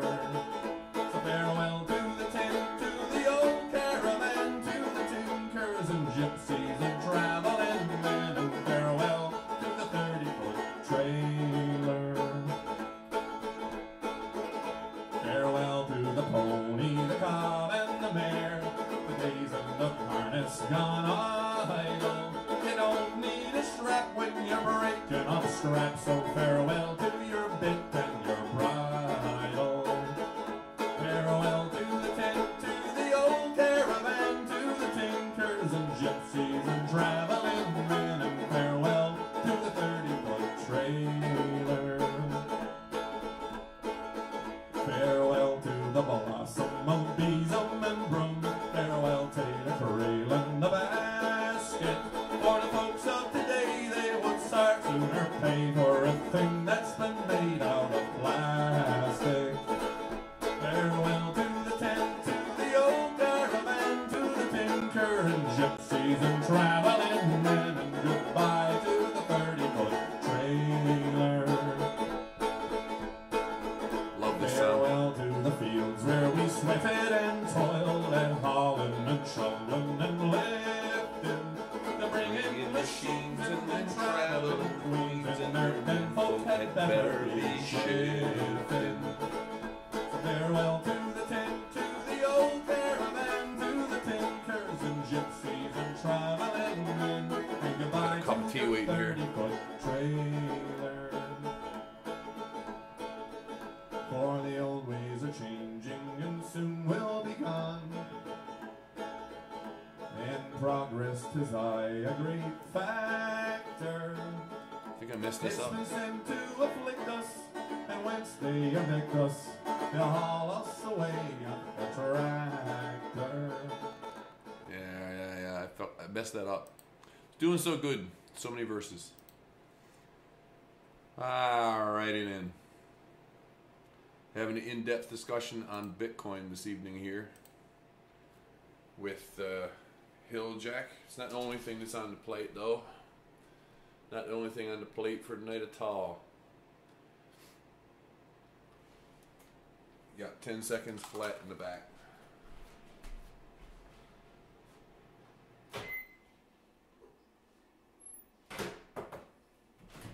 So how to pass around the word about what Bitcoin is? Good question. Or how we can think about it so that a regular Joe can understand where its value lies. Joe, Jeanette, whoever.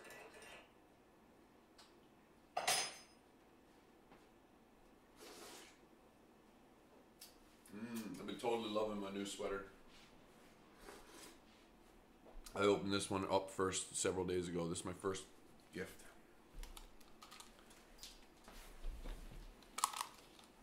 But that last one, boy, I just opened up tonight. That's really cool. Looking forward to getting into that one out in the open somewhere. Number 72. How did 71 go down?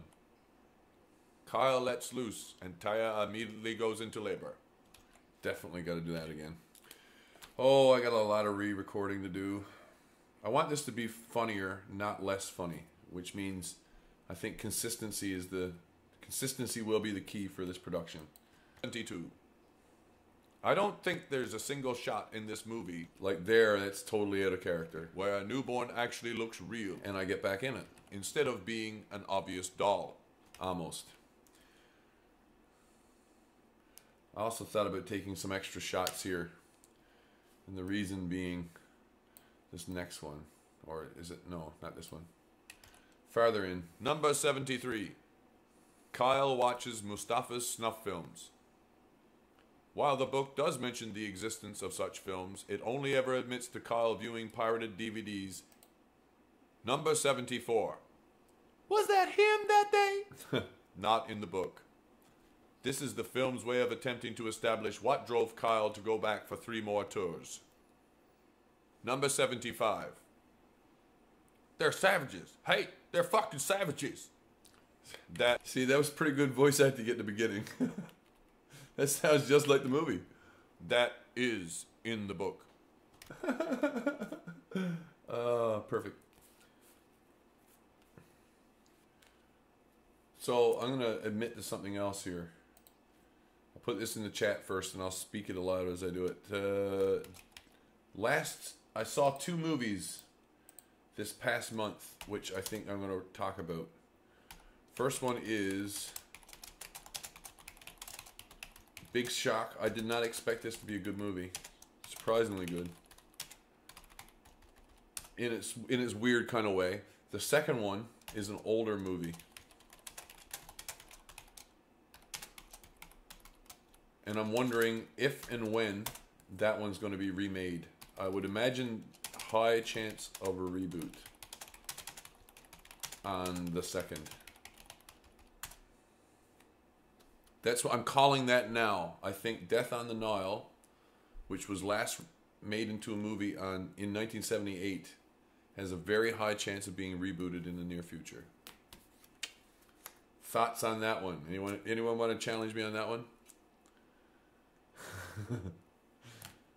I'm getting a direct sense that that's probably going to be remade, and it's too bad because it's the original is pretty as hell. It's fucking awesome. Surprisingly good movie. It's not perfect. It's got all kinds of little things that make you wonder. It's a product of its time. It was competing in a market that had Star Wars. Just think of it that way.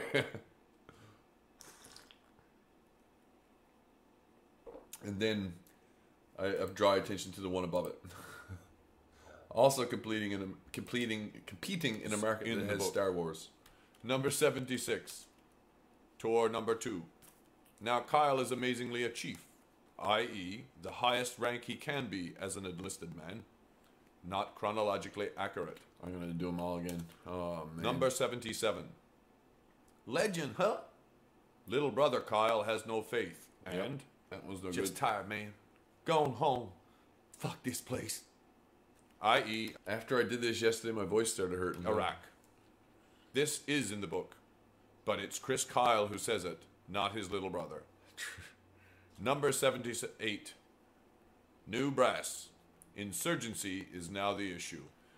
Needs number as well, 78. Number 79. Is that you? Crusader Cross, yes sir. The bounty posters, according to the book, never identified Kyle except by his tattoo. The issue. Number 79. In his way. Number 80. Let's put fear of God in these savages. The DA squad to hunt down the butcher is not in the book. And that's how to win hearts and minds in the audience. A soldier is like a child. He only says words like savage if and when he overhears an officer adult saying them. Number 80. Breaks my suspension of disbelief just enough. Kyle knew PowerPoint. Product placement. but the audience has no more idea of where the hell the people 81 in the needs to be done sequence again. actually are than the people in the sequence do. According to the book, Kyle didn't train to be a sniper until tour number 1 ended and was deployed bagged battery and number 82. You gotta go. This scene is not in the book and is trying to establish Lee's morale as already being lower than low. Oh, that's perfect. Number 83. I won't believe in what we're doing. There's Eva here. We've seen it. We've seen it. Have we? I know the script is mighty bad, but calling it evil without burning it or refusing it seems melodramatic. I need to do that one again. It's too bad 83 worked. Was it 80, 82 worked? 82 worked? Yeah, 82. I won't believe. Number 83. I won't believe in what we're doing. Calling it without or refusing it seems melodramatic. Could be done better. Number 84. The DA operation. Not in the book, or at least not this circumstance, but it is described as... Yeah, we're going to go around that one too. At least not in this circumstance. Appointment with death. Don't know if I've seen that one. Is that new? New or older? I recognize the name, of course, but...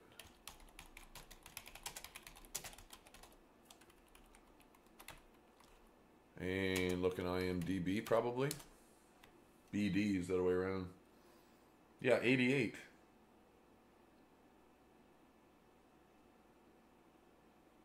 It got remade a few million times as well, huh? Got remade on TV. Speaking of TV remakes. The worst one ever. Speaking of bad TV remakes. Vanishing Point. The 1970s film is way better.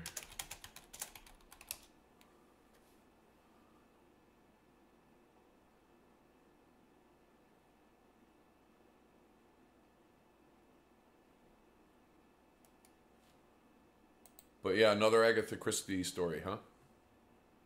Oh, Poirot with Ustinov? It is Ustinov again, huh? Ooh, that's the follow-up. Lauren Bacall's in it. Wow. Carrie Fisher's in it. Wow. John Gielgud's in it. Piper Laurie's in it. Oh my God. Haley Mills is in it. Jenny Seagrove, don't recognize. Gets a little bit crazy down here. That's pretty cool. Not as big of a star-studded list as Death on the Nile, but close. Yes. Cool.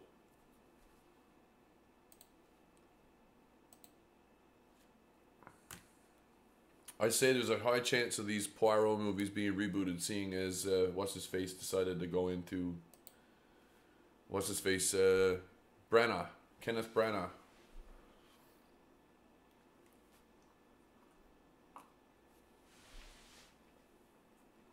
Ustinov, I like.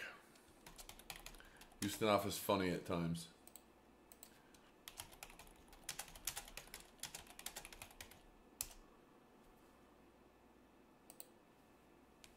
Routine. Most of the scenes in this sequence use obvious trickery. Number 84. A series of shots with Kyle showing bared arms but no Crusader tattoo. And the other soldiers have to let it slip that he's the legend. Doc dropping on purpose is bait for trolling. True. Number 86. Biggles Doc drops Kyle, which is movie rationale for wounding Biggles later.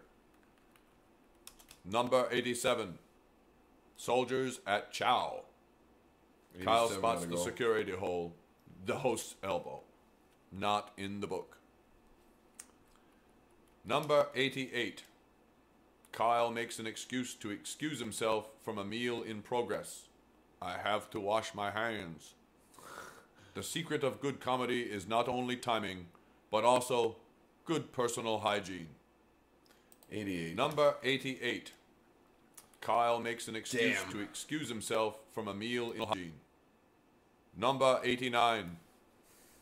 The floor has a hidden compartment. Frig. The soldier. 89. Number 90. A close-up on Major League Arms cache. Not in the book.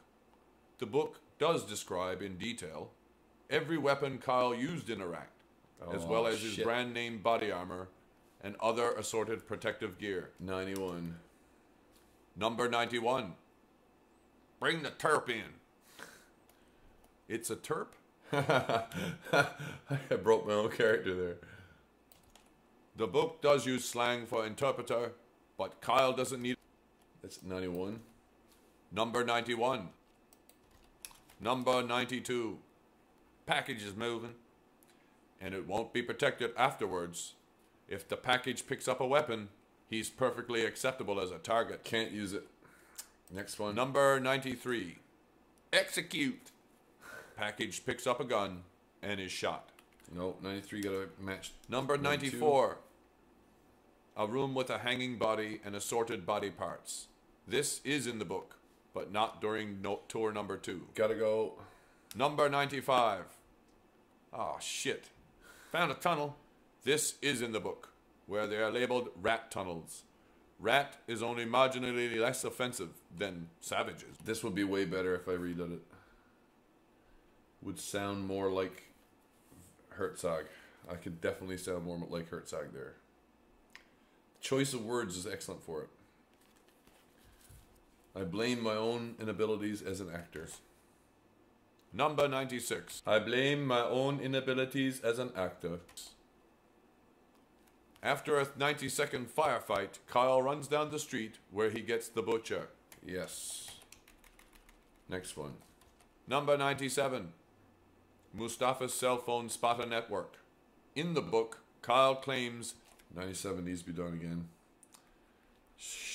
Dull. Number 98. Armed crowd and SEALs pulling out. Yeah, I'm still laughing, Hilljack, because you asked me, or you said, frankly, that's socialism. Yeah, it kind of is socialism. The way I look at using a digital currency as a token for government service. But the value of the currency itself could be leveraged for enough money to pay the people to work the system. It's the only reason I would even offer it as an alternative. And it isn't by selling the data or exchanging the coins. It's because the value of the data itself can be leveraged. It can be estimated and draw a certain amount of value. How would I leverage it for value? I got to think about ways of doing that. How could I show that it could be leveraged for value without detriment to the pile of coins itself?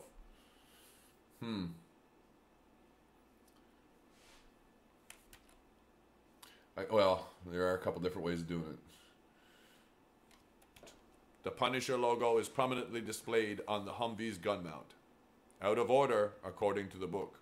Also, product placement, since Kyle reused the Punisher logo on his own merchandise. Number 98. Number 99. Homecoming number 2. Kid number 1 is now 3 or 4 years old, and only after one tour overseas. Kid number 1 sounds a lot like Charlie Chan, but anyhow.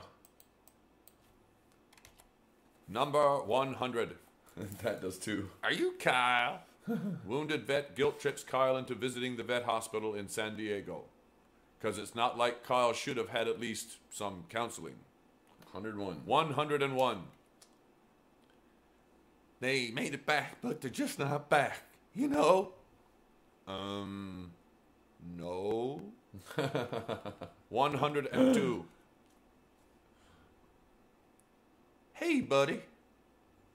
Generic patronizing rhetorical device is patronizing, and the next line of script is definitely not needed. Can I talk to you? 103. Kyle refuses to salute a vet. When does the value cease to exist? Someone has to set the value. And not speculators. Maybe they get some service one day and then not the next. Kind of like Canadian healthcare. Well, yes and no. The value never ceases to exist in the digital currency. It can't be destroyed. It's part of this. Well, that's not quite true either. The value exists in whatever the database it crawled over in the first place, in one way of looking at it. Or another way is you could create a digital currency where the program which does all of the calculation, the first thing that it does is start randomly generating a huge database. And then the next thing that it does is to cut up that large database by applying a filter on it, or by applying some kind of calculation to it, which literally mines the data from, which when you add that algorithm to that data, it returns a unique value. And that is the coinage. That's a very large number. It isn't bartering. It isn't bartering. Although, because we got to bring it to market to get value out of it, it is, at the moment, is more like bartering than it is a regular exchange. And because it's bartering, you can't charge interest on it in the same way. Trying to think of how else to represent the value of the coins itself, other than it has a particular use, the whole coin, or the coin itself also has data tied up in it. So what you could do at a later point is to unlock the data value which is in the coin. You could restore a backup copy, in a sense, of old data, which didn't exist even in real world terms anymore, by destroying the coin. But even if you did that, it wouldn't destroy the coin. You'd only be getting access to read-only data.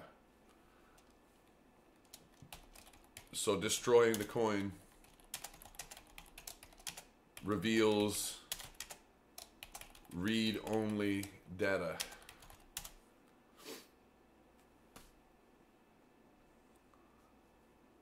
But that particular data might be really, really sensitive data. It could be top secret data. It could be National Health Service records for all the patients in the country. It could be really important data. That's what I'm talking about when I say, in particular, like in government service terms, Canadian healthcare is number one. It's a big issue in Canada. Huge issue in Canada. Where the healthcare is the reason why there's no Canadian federal. There's Health Canada.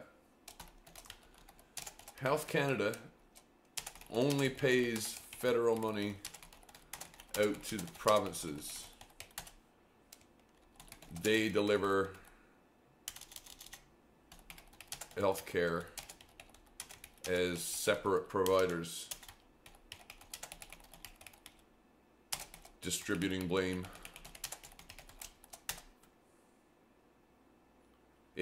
If our healthcare ceases tomorrow, it's not because of Canada, it's because of the province that we're in. It's possible my province could have that very problem you describe, Hilljack, where I go to get it tomorrow and it's not there. But it doesn't necessarily happen that way across all of Canada in the same moment. It's not a federal problem. The feds only bring federal taxation dollars from their coffers back to the provinces. The provinces then, or which is like our states, they deliver the healthcare. Depending on the province you're in, it's more or less privatized. Mine isn't as privatized as, say, Alberta's. Alberta's is pretty good healthcare. But they have a competition between the province's state-provided stuff and the private sector, but they still claim your provincial health card number. Even if you go to a private facility, they still take your health card number down because they can remit your health card number to the government provincially and get reimbursed for the services they provided to you under your provincial healthcare plan. Yeah, with redistribution, exactly. Huge arguments in Canada over have not, and in particular in provinces where energy resources were only recently discovered or developed.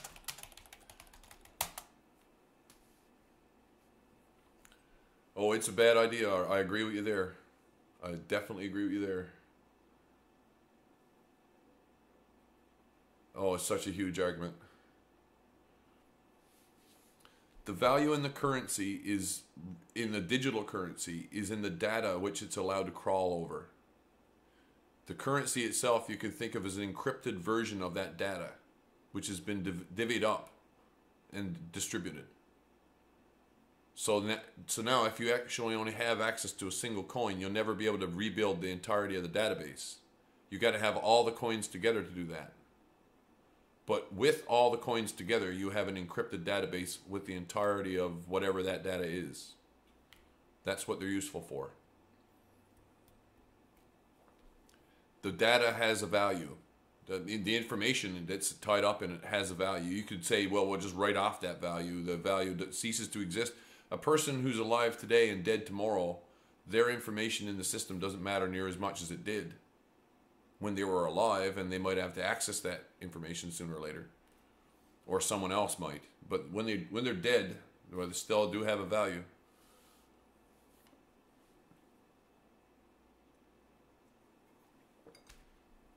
I wouldn't want to have to use a coin in order to vote.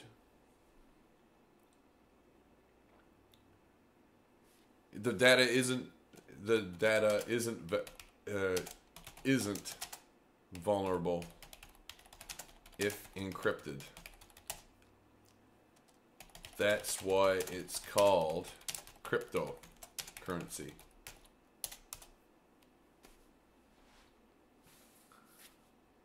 So hackers can't hack it easily.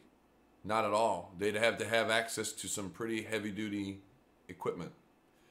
And quantum computers, if proven out, are that type of resource, are that type of are able to, in some cases, get around the encryptions.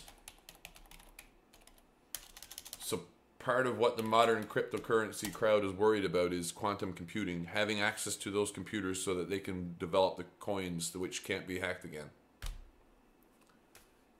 Now do you get it? There's been a lot of announcements this year too on those.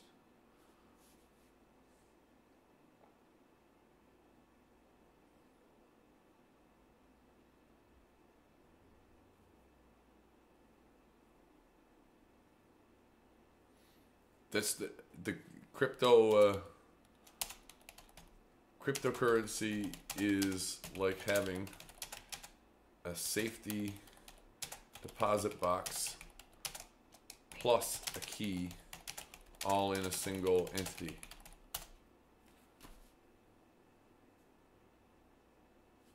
So when you get the coin, or whenever you purchase your coin, depending on how and where you purchase it, you could go to purchase your coin by actually providing your own data for the coin.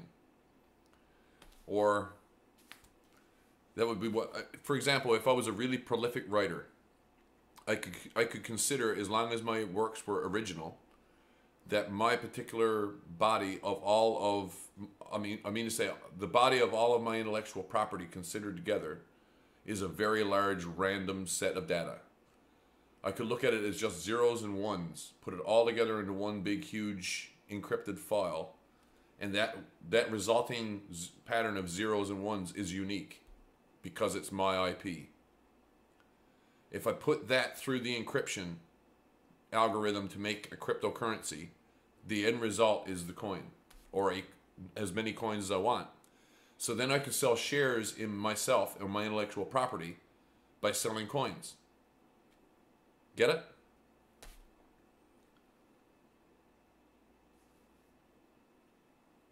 it? They do. There was a couple Canadian universities working on it too. It's not only governments, it's also like educational institutions that have these computers. But that's kind of what I'm trying to say here. Even for a quantum computer, they would have to have access to all of the coins in existence in order to be able to break the encryption inside of them. If you only have a single coin, you can't do it. You need to have a big body of coins. You have to have all of the coins to really know what the data is inside the coinage. Someone fudges the data. Well, it wouldn't really matter, but it would and it wouldn't. It would only matter when you go back to check the data later. So whoever makes the coins, part of their job, it would be like a patent office, more like a patent office than an insurance agency.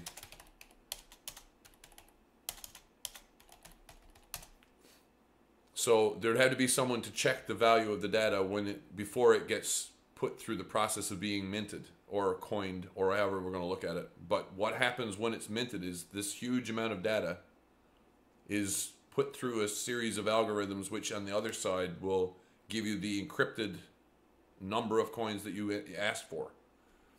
If I know that when I go, if me as a writer, or if I happen, like I say, to be a prolific writer, if I wanted to become a public entity and trade my value as a writer, then I could take all of my intellectual property together and I'd have to choose. And do I want 100 coins? Do I want 50? Do I want 1,000,000? How many do I want? But my wealth in intellectual property would then be measurable by the coinage. That's the point. The gold of my intellectual property is entirely tied up in those coins, even though the property might be known, even though people know what the property is. But they want to be able to trade that intellectual property in the future. There'll be no more Copyright Bureau and only digital currency.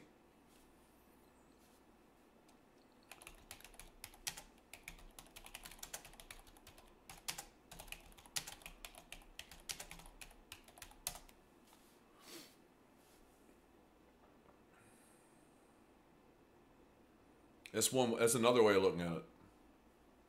You could trade the value of intellectual property that way. So if say Universal or Disney or wherever else gets sick and tired of shutting down fan films, they could choose to allow the general public to invest in a sense, to own the property and the right to use it by buying the coin.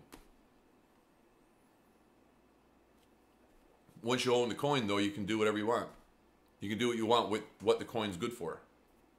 Do you see what I'm saying? So the digital currency, which is based, say, on Marvel's intellectual property as a whole, considered as a whole, that coin would give me the right to then go out and do whatever I wanted with the property. As long as I own the coin. Yes, it was limited because there was a limited amount of data which was put into it at the beginning. And as time has gone on, they've identified other large databases which will fit the profile for how to coin it. So the number of bitcoins has been increasing only very, very gradually. And you can't call it overinflation. It's not overinflation. It's new coins being created from digital data, from digital information.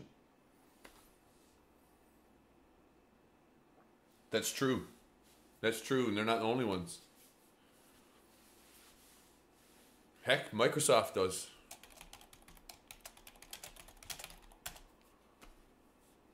It's funny you mention that. Real funny you mention that. Now that I think about it. 103. 102. Talk to you. 103. A vet. And it's a wonder another vet shot him. 104. Grab your lizard there. What? Oh, 4 works. 102, 103. I think 105 is probably going to be the next one. Oh, right, boy. 105. Your sister. Microsoft quite literally has stolen intellectual property in the first 20 years of its existence before it started buying everybody out. The one big exception to that is the MS-DOS system, which they released as MS-DOS. They did buy the rights to it, but there was a lot of one way or the other. And since then, they've been shown to quite literally steal intellectual property, just appropriate it and pretend that they wrote it. So yeah. 105. Your sister. Not only is the kid 2 or 4 times. 106. The only shots of actual newborns in the film. In a hospital creche with 2 nurses and behind reinforced bulletproof glass, no less. 107. Breastfeeding doll with arms and fingers that really move. 107 needs to be done. 108. It sounds a lot like the old 1980s TV commercials for toys, but anyhow. I'm gonna hit the sack. Cuckoo. It's nice talking to you, Hilljack. Seriously, a pleasure. Quite honestly. I'd like to get through the rest of this tonight. I need to make sure I know which ones I'm going to be doing again. And I don't want to record everything if I don't have to. 108. If I will. You do the same. And I shall talk to you soon, I'm sure. 108. 108. If the previous shot wasn't a doll, it definitely is now. Oh, both those need doing. 109. You can only circle the flame so long. Not that one. Not in the book. 109. I don't need to do that one again. 110 will be the next one. 110. Tour number 3. Not geo-identified. Biggles and Lee are killed within 24 hours of one another. Totally got to do that one again. Saying last night as I was laying all these out that there's certain numbers really stick out in my head. 109, 110, 111, 112. All 4 of those. Messerschmitt, Heinkel, Emmy, H-E. Me, he.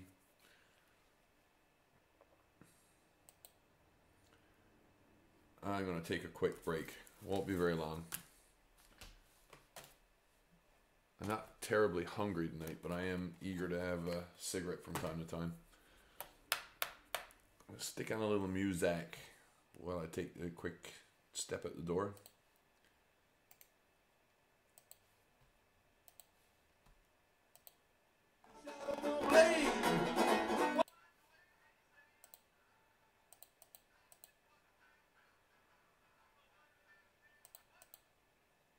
Did I do that twice that night? Oh, wow, I might well have.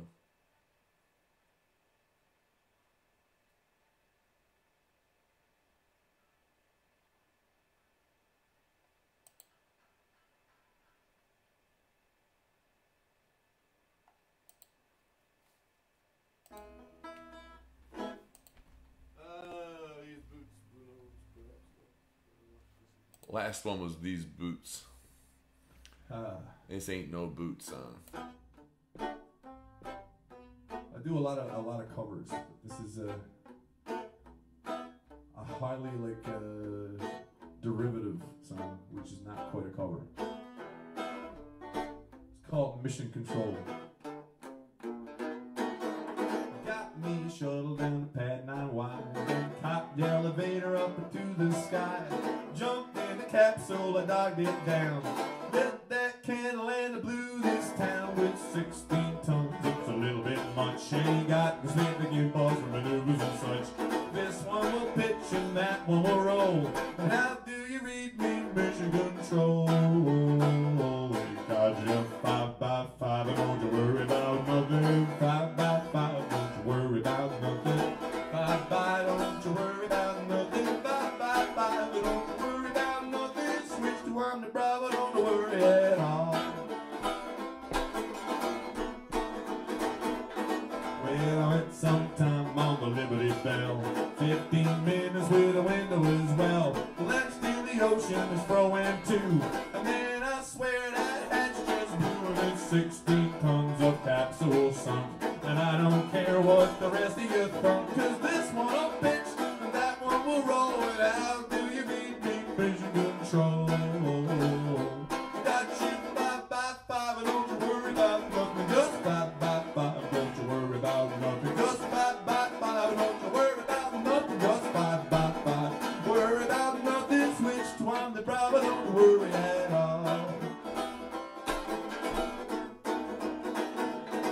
Well, talking outbound on the 13th flight. Strapped down the camera, sat down for the night. Switched in the hours, it's cold and dank. Man, it's stitched in the blue in the tank with its 16 tons of oxygen blown. And if I know if we ever get home, well, this one will pitch and that one will roll. How do you read me, mission control? We got you, bye, bye, bye, don't you worry about nothing. Bye, bye, don't you worry about nothing. Bye, bye, bye, but don't you worry about nothing. Bye, bye, don't you worry about nothing. Talk to Von Braun and don't you worry at all.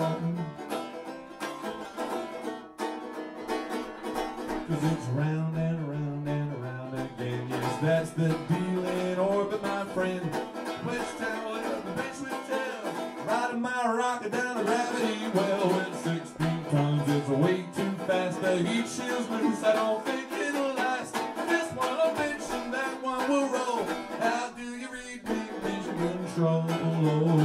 Well, we got you. Bye, bye, bye. Don't you worry about nothing. Bye, bye. Don't you worry about nothing. Bye, bye, bye. Don't you worry about nothing. Bye, bye. Don't you worry about nothing. Switch to Omni Bravo. Don't you worry at all.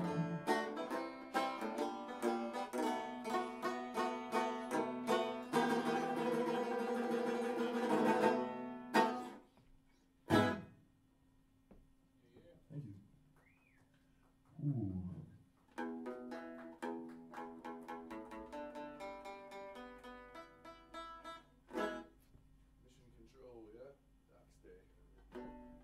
This is by the Old Crow Medicine Show.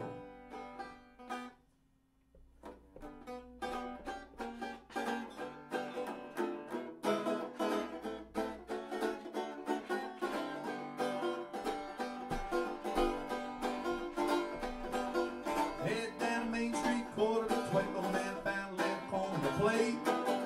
Riding my banjo and I tuned it up well, then I shouted out, hey, hey, hey. Got this old hillbilly with a cheek full of chalk. Stood around standing by my tip jar, said I like what I see, but it ain't like I saw back in old Doc's day. And if you want to rock, best listen to Doc. And if you want a girl, you better pick it like Merle. My country blues still blowing all the women away. Hey, hey, hey. Stood upon a corner with a flat top box, picking on a banjo, boy, don't stop. Making the old time of music and don't make it hot. Like it was no Doc's day.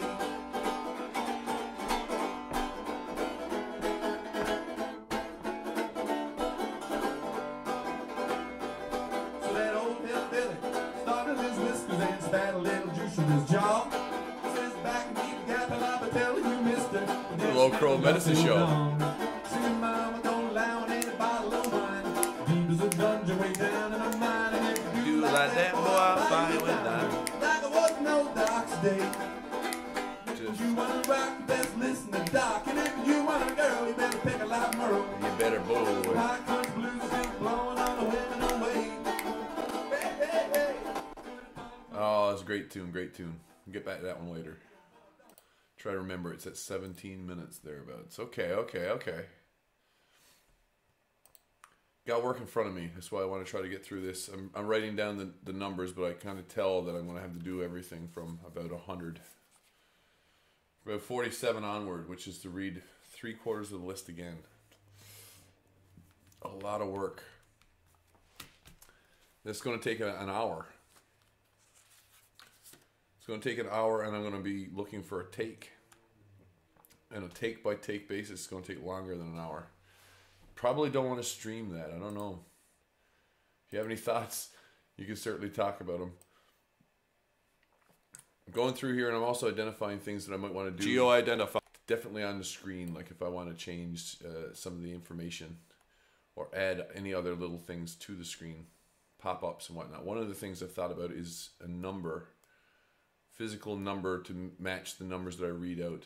111. So 111 somewhere here on screen. Mustafa has peepers because he's Kaiser fucking Soze, bro. I gotta do that Yet again. more reality being compared to much better, more popular movies. Just like the book, using movies to describe reality, I mean. And it is overdubbed. 112. Mustafa has a child and a picture of his Olympic medal ceremony on the wall. Wanna bet Mustafa's kid won't grow up as fast as Kyle's son did? 113. I'm going to keep every one of the numbers, I think.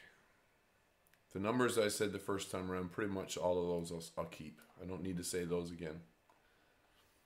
Not really. I might line them up against the number. I'll say the number again, but then line them up that way and or something. Team gets ambushed prior to being ambushed because excitement. 114. 113. Punisher logo on body armor. Yeah, 114 too. Product placement. 115. Biggles did get it by a ricochet off of his own gun. It's in the book. But Mustafa did not fire the shot. That needs to be done again. Timing is good. The acting. Quite honest, the acting substandard. 116. Biggles had the ring? I like this one. This needs to be done again. Biggles had the ring. Of course, Biggles had the ring. Sauron, you evil fucker. Not in the book. My own joke. 117. Only one sniper could have made that shot. Not in the book, but at least he didn't say sand people, Imperial stormtroopers, or Darth Vader. I'm gonna keep this one. It stays. 118. Lex Talionis, i.e., an eye for an eye. And Lee is the next to die, so let's have him say something Latin to make it poignant. 119 probably works. 119.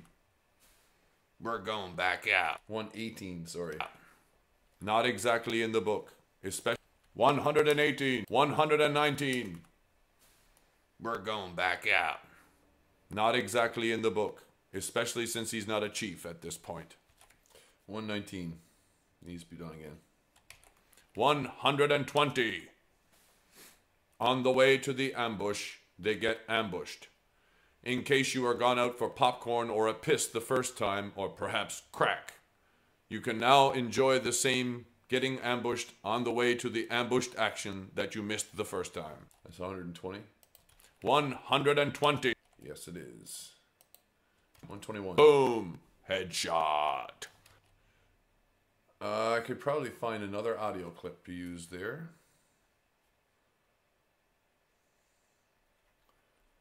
(121) BHS. 122. A tension sequence with a jump scare ending. 122 needs to be done again. Oh my. I'm going to take a quick look here. Peak concurrent. Yeah, I had a couple people kicking around here. Average view about 26 minutes so far. I guess that means one person stuck around and one person didn't. Am I right? And I know that the person who stuck around is probably Hilljack. So anyone's going to answer that question, you can do so in a comment below, not in the chat room. Oh, what a lovely night. 123. Mark Lee gets his, and this is pretty much in the book. Whoa. In my opinion, if a studio puts an actual death sequence on film. 124. Kyle did return to attend a double funeral, but the book relates that another SEAL... Okay, next one. 125. Lee's mother reading a letter proposing... Oh, totally got to do that one again. 126. Melodramatic reactions to rifle fire. Yep. Shocking. 127. Aggressive driving at home when you don't get ambushed on the way to the ambush. 127. 128. Taya explicitly asked for Kyle's opinion of 129. 128. Visiting Biggles. 129. 130. Sauron took back the ring from him after he'd finished eating all of Biggles' pie. Gotta do that again. Oh, that would sound so much better with a Werner accent. Sauron took back the ring from him after he'd eaten all of Biggles' pie. Something like that. More like that, see? After he'd eaten all of Biggles' pie. All the pie belonged to Sauron. The new ring. 131. True. Biggles' fiancé did agree to the marriage, but no royalties for her or her. 132. Deadliest snapper in U.S. military history. Scuttlebutt will be the death of Kyle. 132. 132. 133. Sadr City is explicitly named, which is, according to the book. 134. Payback in the book. Happened immediately afterwards and even has a section subtitle. 134 needs it. 135. Kyle did have a depressed or fatalistic side. 136. The serve my country rationale is bogus. When he explains it in the book, he posits his wife and kids are the victims of a murderer who then drops the gun he used to kill them, so he's not allowed to shoot the murderer. 136. 137, more than likely, at least a number. I need you here. Is also in the book. It needs to be done again. 138. He hugs the threat away. Yeah, this one's rough. 139. 139. Tour number 4. Sadr City. Yep. Let's say safe guess 140. 140. I know most of the rest of them. Biggles is dead. Yep. 141. The RPG wielding man and a kid who responds to Kyle's wishes and prayers. Not in the book. The kid has a in the book. 142. Memorable Iraqi kid. Product placement. Needs to be done again. Available in any fine Hollywood talent agency. Totally. 143. What? Is this like Blue Balls or something? 144. The T-Wall operation. This is in the book. Doesn't involve trapping anyone, but rather to prevent RPG attack. Recognize this argument? Or did you forget about the bloody big wall between Israel and Palestine? 145. Mustafa was not killed by Kyle. Probably should cut it off like that in the final version. That would be even better. Between Israel and Palestine, cut to the next one. As if it got cut off. Kyle said so in the book. 145. Mustafa was not killed by Kyle. Kyle said so in the book. And not killed in Sadr City. 146. He can be whoever the fuck you need him to be. Lamp shading. Also, isn't this 146? Yep. He can be whoever the fuck you need him to be. Lamp shading. Also, totally. 147. The armored vehicles army were as depicted, and the book includes that Kyle had connected. 148. Predator drone product. Recognize. 149. The streets are crawling. Hold your fire. Is more or less in the book, except the book mentions how most of the U.S. sniper weapons are suppressed. What's 149 there? Yeah.